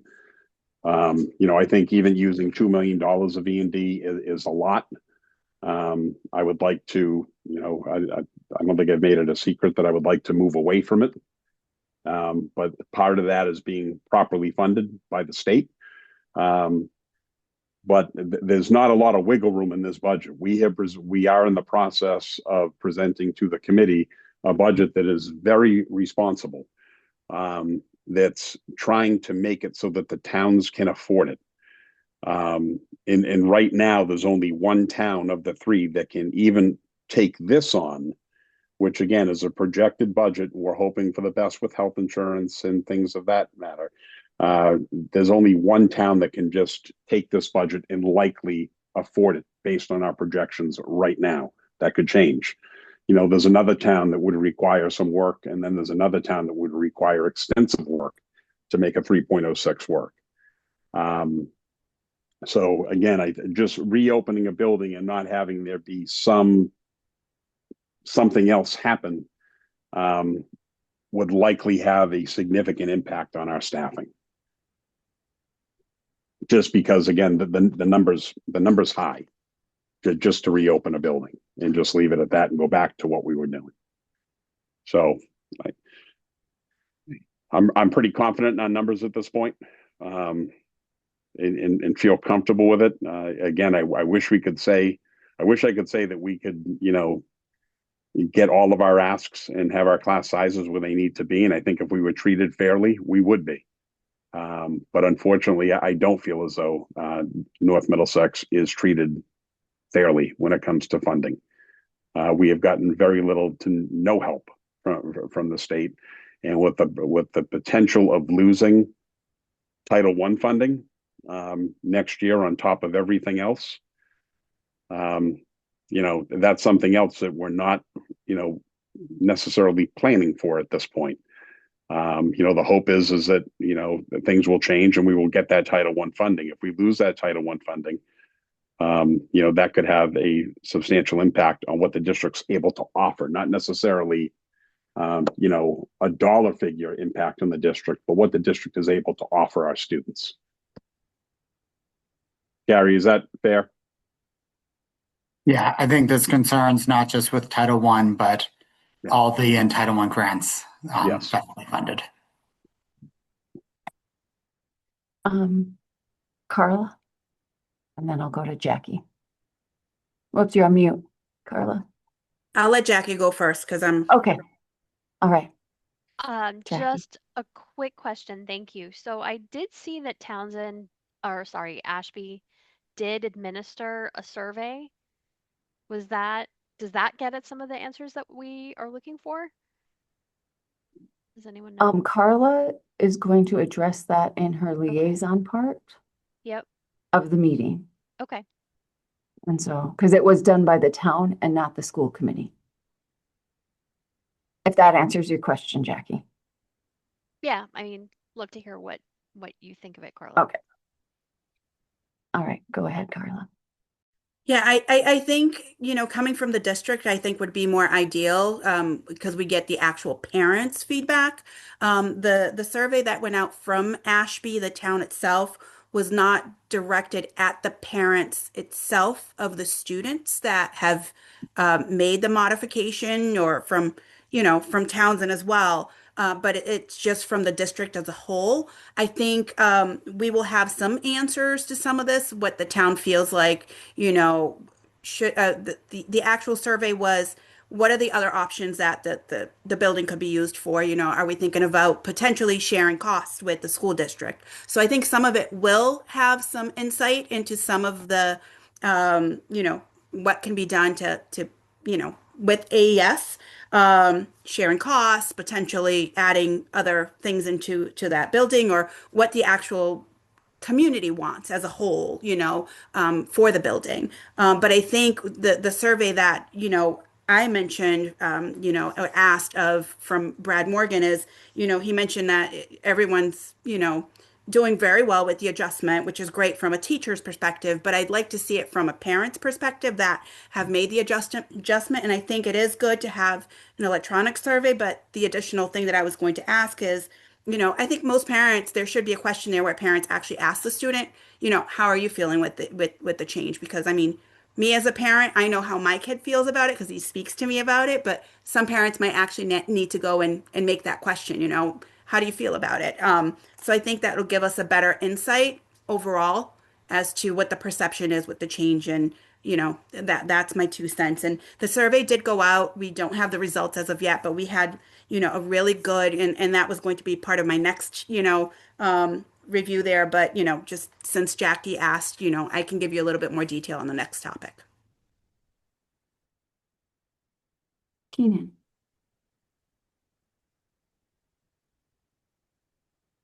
Yeah, I don't know if Kim had anything to add, but I just wanted to see if I could bring a sort of resolution to the table, um, to hold this committee accountable to making a decision on the 27th, and making sure it like we the superintendent has asked us to make a decision on the 27th, but is that even something that everyone here is comfortable doing if you have the information that you've requested? I think that's something important to acknowledge, whilst we're here. If we're even capable of making a decision if you have the information that you've requested. I do have one recommendation with that, Keenan, that everybody does go explore the building and see Ashby Elementary as it is now, and also go see the other buildings for capacity wise, because like people had said, like they don't have the blueprint, but when you go physically and see the different buildings, you can see the class size, you can see what's going on in the building. So that is my one request that people do before we do take this vote on January 27th. All right, Kim, I'll hand it back to you. That's the only thing I was going to mention. The surveys to students by parents does not adhere to any survey design. So asking the questions would need to be in an unbiased way, and having parents interview their kids on this, I don't think would kind of pass that test. But I get it, Carly, asking them the kids questions would be great. I just don't know that we have the process for it right now, or time. Short of, I don't know, little focus groups with unbiased facilitators. And I don't know how we would pull that rabbit out of a hat in the time that we have. All right. Any other questions? All right, moving on. Thank you. If there's no more questions, thank you, Superintendent Morgan. All right, moving on to Finance Subcommittee. Kim Craven, do you have an update?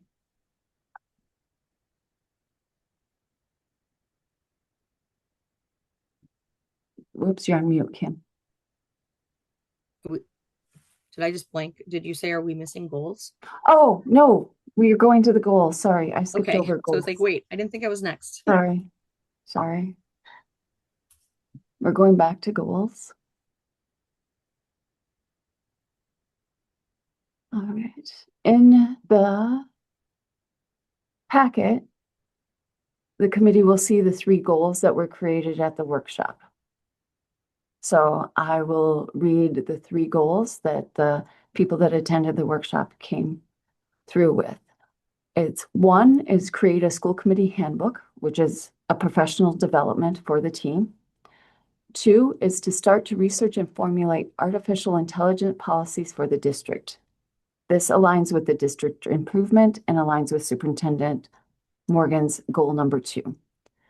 Number 3 is create a list and timeline of key performance indicator reports to be given to the school committee. This is a district improvement and a student learning goal. Now, I'm going to take a motion or any discussion on these goals. Kim.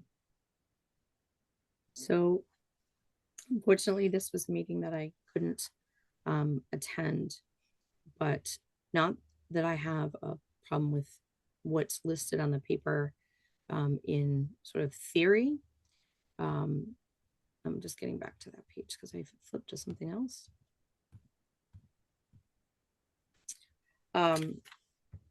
If I look at what's listed here, they're really part of the strategy. I feel like we've missed what the goals are and jumped to a strategy. So if I were to look at a goal being create a school committee handbook, I would think at a higher level that what we're trying to do is strengthen our school committee governance, role clarity, and decision-making capacity. And why would we do that? So that we have clear goals, consistent procedures, shared understanding of our governance responsibilities. And then the supporting goals under that would be a common reference framework, improve continuity, support professional development. And our strategies would be to adopt the handbook. And then anytime we have a goal, I feel like we should have our own performance outcome and indicator in there. And that would be something like the handbook is formally adopted, that we have an improved sense of role clarity and increased consistency. And I'm sorry to like dump all that on you when I couldn't attend the initial meeting. But I feel like if we just start with a strategy, in that then becomes an output and we don't have the outcomes. I see everyone's staring at me. I'm sorry, but I have to go back on what I know how to do really well, and that is setting goals and strategies and the performance indicators.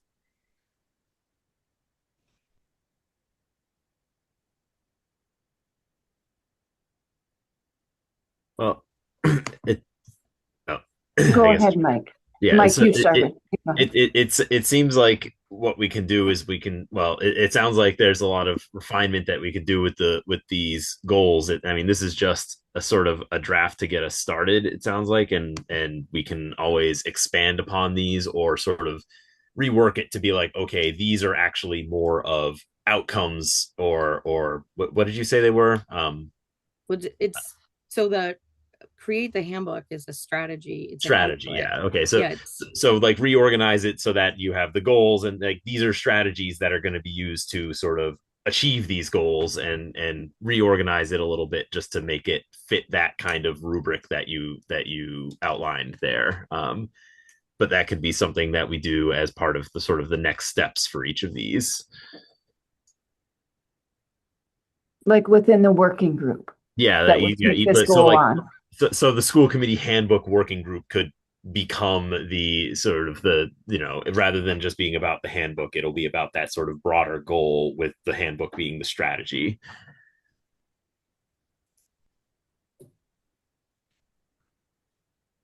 Randy?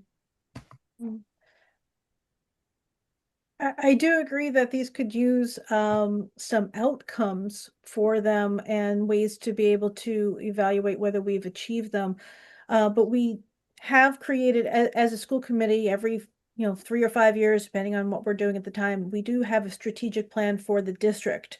And the goals that we come up with are very similar to what the superintendent comes up with every year, is things that can be done to support that overall strategic plan for the district. And this was modeled off of the 3 types of goals that the superintendent gives to us every year that he strives for, being professional development, district improvement, and student learning.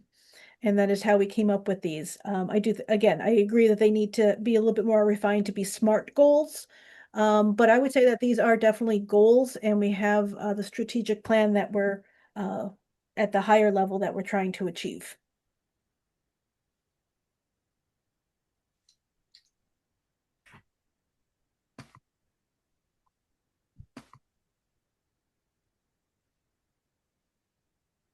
Any comments?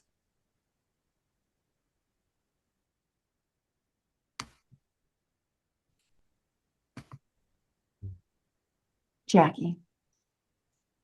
So more of just a What? question, because I know, Lisa, Yep, you go said ahead. that you and Randy were taking on norms and protocols. Do you have a timeline for when, like, are we going to do another workshop that looks at those? We're going to create a document and then have it ready by the January 13th meeting for everyone to review and to Okay. go through. In our workshop, we had looked at a few different schools that had done the norms and how they broke it down. And we liked it and thought that it would fit our needs. Yeah, a lot of it, Jackie, was just kind of looking at the format. And a lot of other districts had the norms and the protocols in one document, just broken down into different segments. And then had everybody sign. We really like that. And it's really going to be a lot of just taking what we have and putting it into a better format and maybe adding a couple of things depending on what we see in the other ones for some suggestions for added protocols.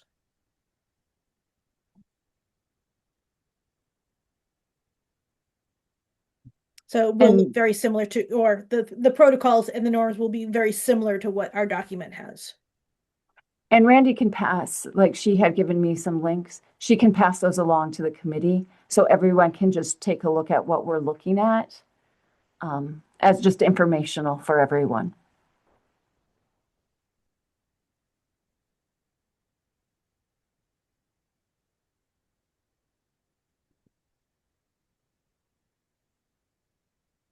All right. All right, back to the goals.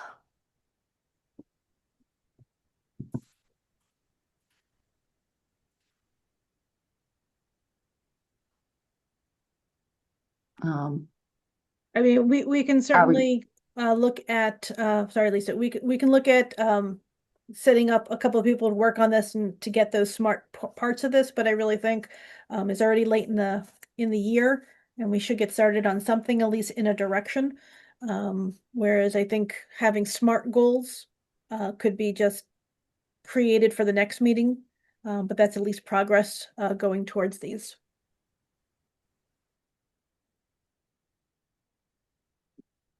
Kim, do you have a question or concern? Well, yeah, just, as I stated, these are not really goals. They're an action item that supports a goal. I feel like we should have the whole development of what this is really trying to reach. And I don't think the statement is wrong. I don't think the action of having a handbook is wrong. And I don't think that starting to research and formulate, and I actually wouldn't say AI in a goal. I would say technology, advanced technology, because AI is too limiting from my perspective. Because what you'd really want to do is be providing a strategic policy direction for emerging technologies, not limited to just AI. So that's my concern about having like an outcome as a goal. I think trying to make the AI policy into an overall technology policy would actually just make it overly broad and not as useful. I think there's too many particular issues that are particular to the AI topic that need to be covered when we're formulating the policy. And like the details of that we don't need to talk about now, but I do think that trying to make that more broad than AI kind of defeats the purpose of what we were trying to achieve with that goal, which was, and maybe the problem is that you and like others of us are operating with different mental models of what a goal is in this particular context. Like maybe it's just a terminology issue that we're running into here, is that this is not, maybe these should be school committee action items instead of school committee goals, and then we can dispense with the terminology problem entirely. And, you're spot on with that, Mike, because that's what it is. And so because I do so much around strategic planning and goal setting, it's hard to go against what I know is the right way to do it. So to say that this is an action item or an outcome that we want to have, I certainly can go along with that practice, but I would be really hard pressed to say it's a goal. Yeah. So maybe these can be school committee I mean, school committee action items, I guess, is the best thing I can think of, because then it sort of just gets rid of that sort of confusion about what is a goal versus what are action items. And we can say, like, these are action items that are tied to strategic plans or, superintendent goals or whatever. But in the end, these are sort of ultimately just action items that we want to achieve for the school committee for this year. Are you okay with that, Chair? I'm fine with renaming this action items because it is getting late into the year to do goals, and I'd rather see some action done by the committee instead of sit and wait. So I would propose that we call these the school committee action items for the year. And then we can decide goals in a future meeting, offline or another workshop. Does that sound okay to everyone? All right, so let's take a motion to take these as action items and then move on to our next topic. I move that we rename the school committee goals to school committee action items and take these items listed as action items for the school committee. Second that. And that is Mike and Kim with the second. All right, roll call vote. Randy, Yes. Jackie, Yes. Mike, Yes. Kim, Yes. Lisa, Yes. Carla,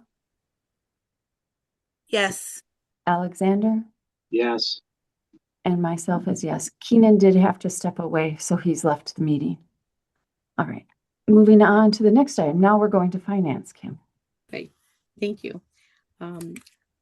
So we met this morning. We did get the briefing from the superintendent, and he did give you some of the key points that I was going to share with you. And if you look in the packet, there's a rolled up budget of where things are at, which I really love the structure of it. It's very handy so that you can see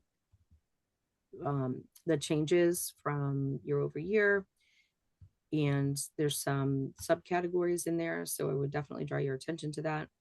I think one of the critical things that we need to be cognizant of is what the superintendent mentioned. So if we look over from FY 25 to 26 and the proposed 27, we were at 63,221,000. I'm sorry. I apologize for interrupting, but I'm not sure where you're finding this. There's nothing in the folder for finance in FY26 or FY27. So I'm not sure what documents you're talking about. So Robin, is what we had for the finance committee today not the same one? It should be. Let me just.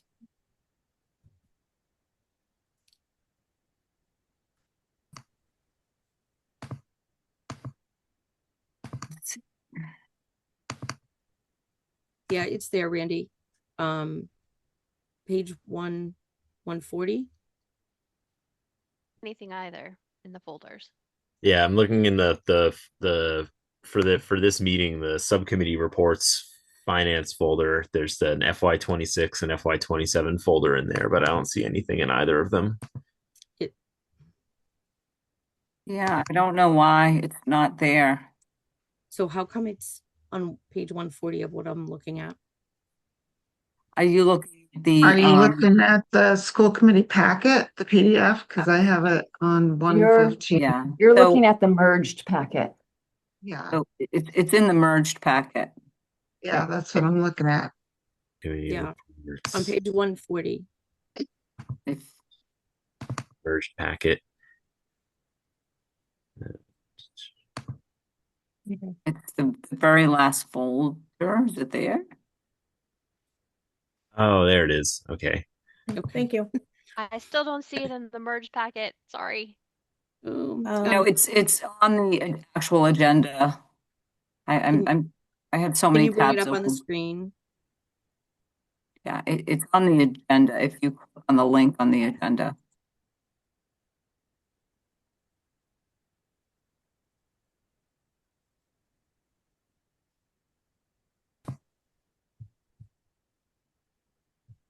Has everybody found it? If you go to the agenda, lots of moving pieces today, so I apologize. It wasn't in the folder, but it is on the agenda on the Do merged. people see it up on the screen? Yep. It's on And the you said Zoom meeting invite, Jackie.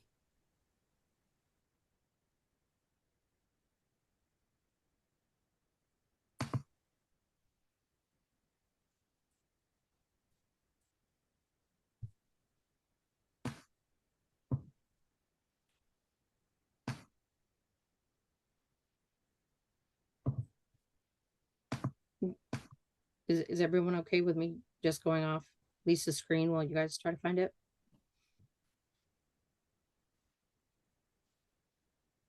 If you go to the calendar, your calendar invite, I put the links right in your calendar. So if you still can't find it. Found it. Kim, can Okay. I just ask you to speak a little bit louder if you don't mind? Just on my end, it's very low. I don't know if everyone else, but could just be my computer. Sure, I try, and I put my volume up. So looking at the year over year with FY25 actual being 63,221,876, and the FY26 adopted was 67,571,500, and the FY27 request right now stands at 69,637,559. It's about as level funded as the department can make it. There's some significant reductions in some of the things with the out of district placement, and there's some increases around specialists and substitute teachers and the staffing piece, which you can see way over to the right is fairly minimal, 3.85. So, the department's budget isn't growing. There's a lot of reallocation of some line items. The one kind of other area for the increase, well, two actually, heat is an increase, which is control that is out of the realm of the school, and then on the insurances. So as the superintendent mentioned, the percent increase over the FY26 budget is 3.06, and the municipalities asked us to come in at 3. What changes, and Nancy will do a much better job explaining this, is that the amounts assessed to the schools is a little bit higher than that, and it's proportional to their enrollment. So one town would be okay with this, one would struggle some, and one would struggle significantly. So the bottom line is there's going to be extra money based on this budget of there would be extra allocation needed, which basically is an override in order to meet this budget, and based on what the municipalities say that they can afford. All that said, this is a projected budget, and the administration doesn't yet have all the actual numbers to plug in from the state.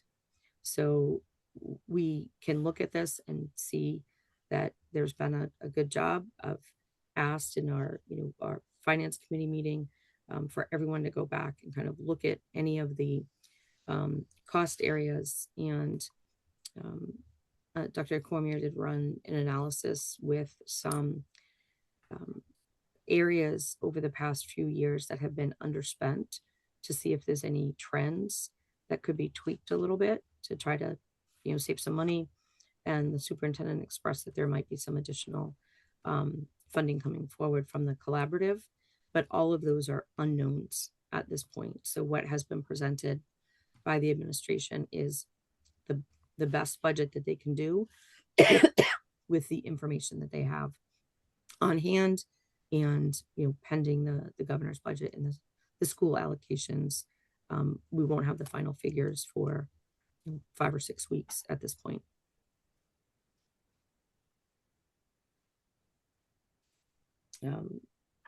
Those were in general the items that we talked about in finance. Certainly questions or comments on this particular one.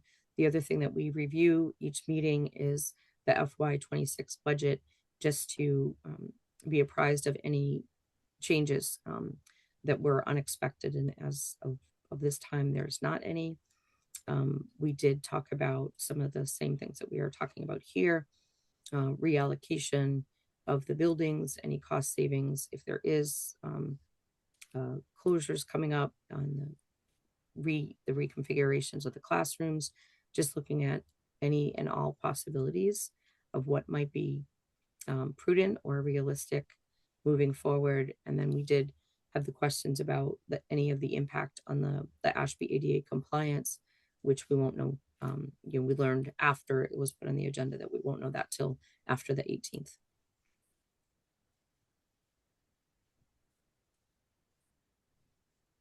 Jackie. Might be a silly question, Kim, but when you say that the towns have asked us to come in at 3, does that mean if we somehow got this down to just a 3% increase that we wouldn't need to ask for override dollars? Nancy has the better on the actual numbers, but it's. I think if I can chime in on this, so I think what the towns would love to be able to see for their assessment number is a 3 or less, preferably for some of them, especially. And this budget is around 4 for the town for an average. And Kim had mentioned that there's various factors that will affect whether one town is a higher or lower number. And right now, those are looking like, one of our towns is going to have a relatively lower number because of some projections which aren't final yet. But what we think might happen is we might have that, which we've had in other years, where one town's number ends up being a change in the overall percentage of district, as an example, that might affect their number. So right now, I'm really focusing on the average increase for the towns because I don't have control over those changes quite yet. And I think that's, right now it's a 3. Our budget at around a 3 gets the towns around a 4, a little bit over for both of those at this point. So Jackie. I was gonna say, Jackie, it's confusing because the percent increase over the school doesn't translate exactly to the assessment of the town. And I think last year, what did we settle on? 2.25? Yeah, 2.25, I think. Of an increase for the school budget to get the cost as low to the towns as possible. Okay, thank you. That helps a lot. Any other thing? Any other questions?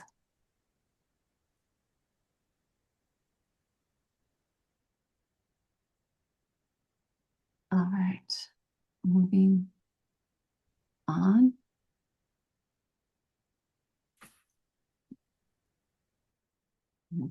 Sorry, I messed up my screen. Is it policy next? Yes. Okay, policy. Go ahead, Randy.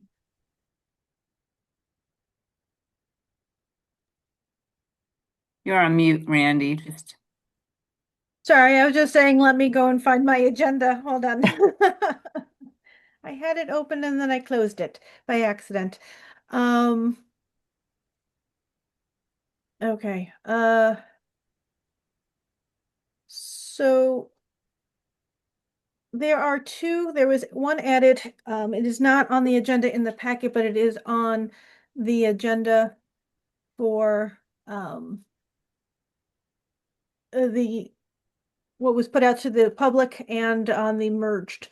There was one added last minute because we realized that policy JFAA, school enrollment and residency, was originally only voted in for a first reading, and we had made the assumption that that one was adopted at the October meeting, and so this needed to be added because we need to have this in place.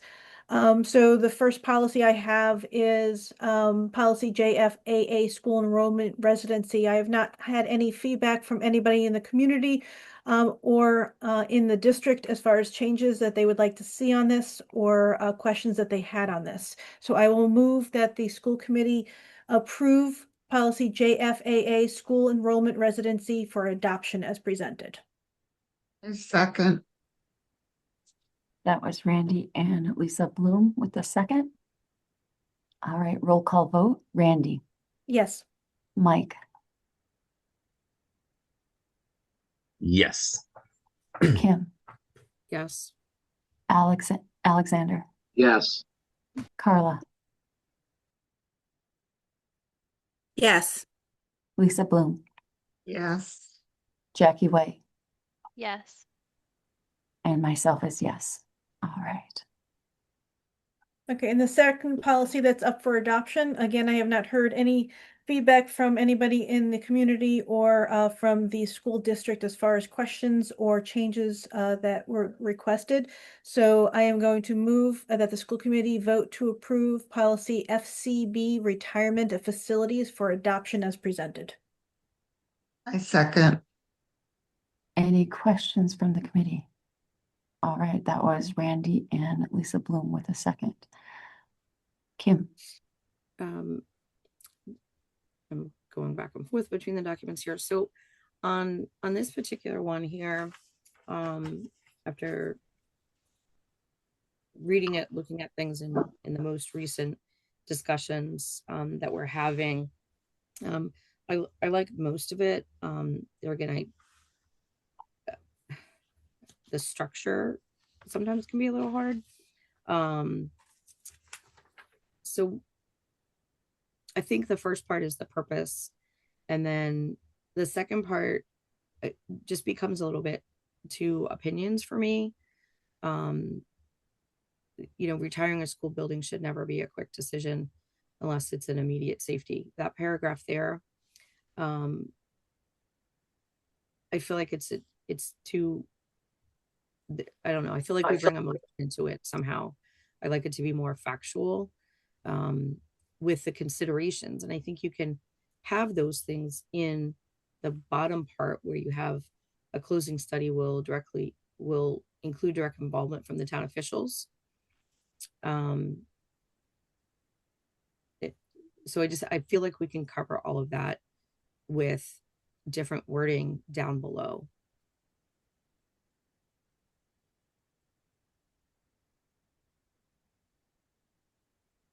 Okay.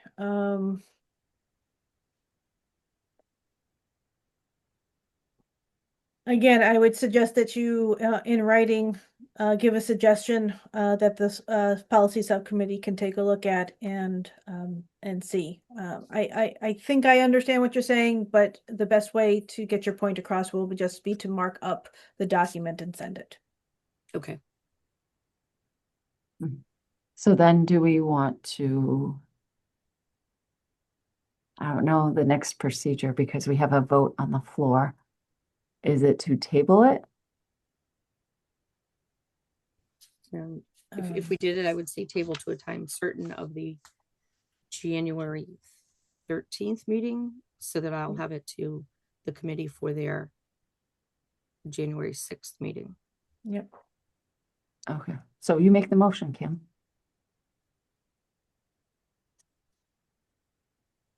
I'm trying to think of the right way. So if there's a motion on the floor, it's discussed. Would it be better to ask Randy for a friendly amendment to hers? I can certainly do that. I will amend my motion to table policy FCB until the January 13th meeting. I second. That was Randy and Lisa on the amendment. All right, are people ready to vote? This is to table this for a rewrite. All right, Randy, Yes. Mike, Yes. Kim, Yes. Alexander, Yes. Carla, What was my Yes. doing? Yes. Jackie, Yes. Lisa, Bloom, Yes. and myself as yes. Now we don't go back to the other motion, correct? Or do we have to vote on it? Nope, No. we're good. Okay. Yeah. Okay. And next we have 4 policies for a first reading. A couple of them only have some very minor changes. So I am going to take them all together if everyone's okay with that, and move that the school committee vote for a first reading for policy JLCD, administering medicines to students, JICE, student publications, JICF, gang activity, secret societies, JICH, alcohol, tobacco, and drug use by students prohibited. I I second. second. That was Randy, and then I'll give it to Alexander for the second. Randy, Yes. Kim Craven, Yes. Mike. Whoops, you're on mute, Mike. Yes. Alexander, Yes. Carla, Yes. Jackie White, Yes. Lisa Bloom, Yes. and myself, yes. All right, moving on.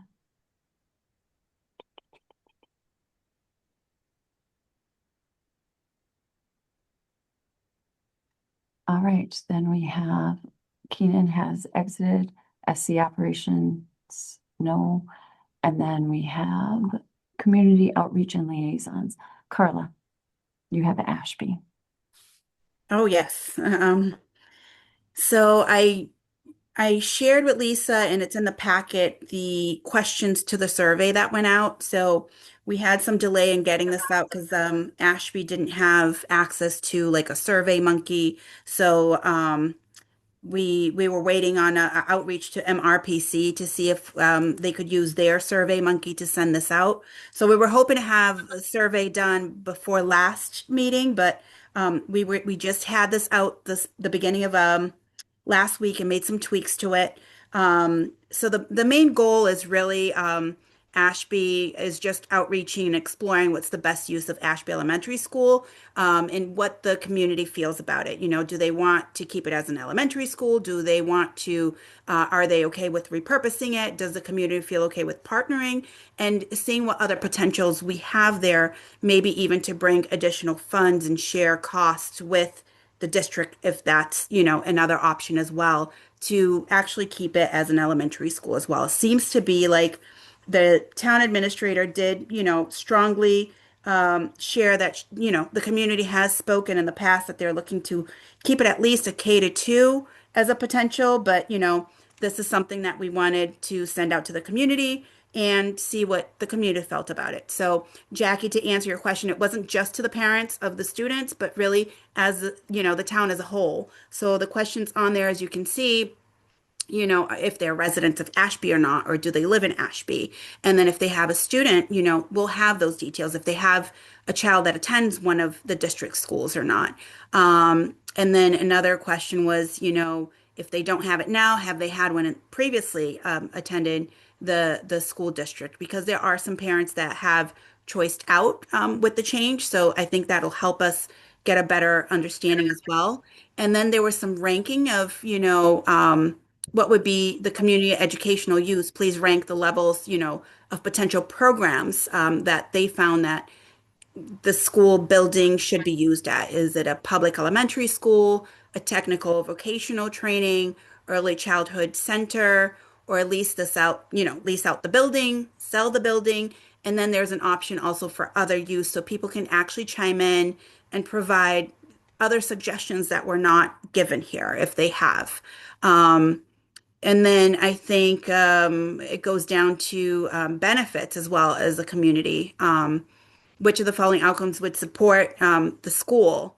Potential use for the building, use up, you know, they also put in a sequence of preference, you know, best to least preference, you know, space used to serve all the community's needs, programs that create jobs or internships, use the building as a facility that generates rental revenue for the town, or use the facility as a hub that reduces isolation and builds community, use it as a fully operating as a school and nothing else. Or I'm not supportive of reuse or plans or, you know, believing that the town should sell the building. And then there's question 7 of, you know, would you support an override for an upgrade or repair? Now, this is for all the people of the town. And I know we had this last year when we had, you know, the override from the town, and a lot of people said they wouldn't support the override because we wouldn't have a school in our town. So this is for everyone, not just parents of students, but everyone in town. Would they support an override for any repairs or upgrades that need to be done? And then there's financial support and investment. Would you support the town conducting an assessment of AES? And then last but not least, concerns. What are your main concerns about the Ashby Elementary School? Please rank your concerns of most important to continue the use of the building. So there's overall cost as a concern, there's maintenance and staffing as a concern, there's parking or traffic as a concern, location suitability, accessibility or safety, limited programs, town should not invest in this building.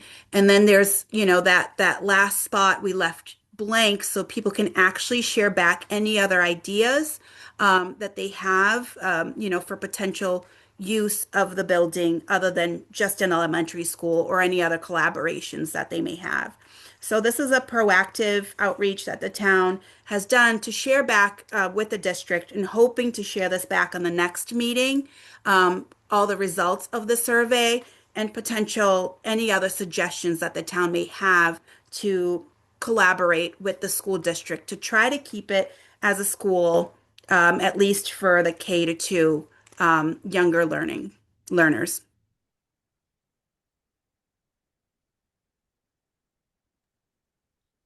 All right, thank you, Carla. Any questions?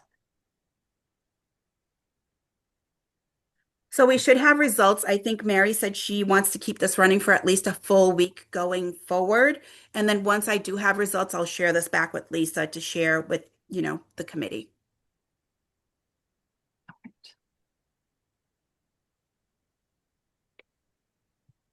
Any questions? All right, I have no updates from Pepperell. Any updates from Townsend? Randy? Yeah, so it was requested between Keenan and myself if we would be able to attend their Thursday meeting. I'm not sure if Keenan has decided whether he's going to, what they're looking for some information on the regional agreement and where that's at, as well as the Spalding Memorial lease. So I'm going to be reaching out to Nancy on the lease to get some information for Keenan, and I'll update him on the regional agreement so that he can speak to it, or at least attend and hear their questions to bring back to us. Okay. That sounds good. All right, any other business? All right. I will take a motion to adjourn. I I second. second. Oh, no, someone's got to make the motion first. I move to adjourn. Okay, I move to Mike. adjourn. I second. Mike and Lisa Bloom will second. All right, Randy, Yes. Mike, Yes. Kim, Yes. Alexander, Yes. Carla, Yes. Jackie, Yes. Lisa Bloom, Yes. and myself is yes. Happy holidays, everyone. Yes. Enjoy. Thank you. Bye, Great. everyone. You Happy all. holidays.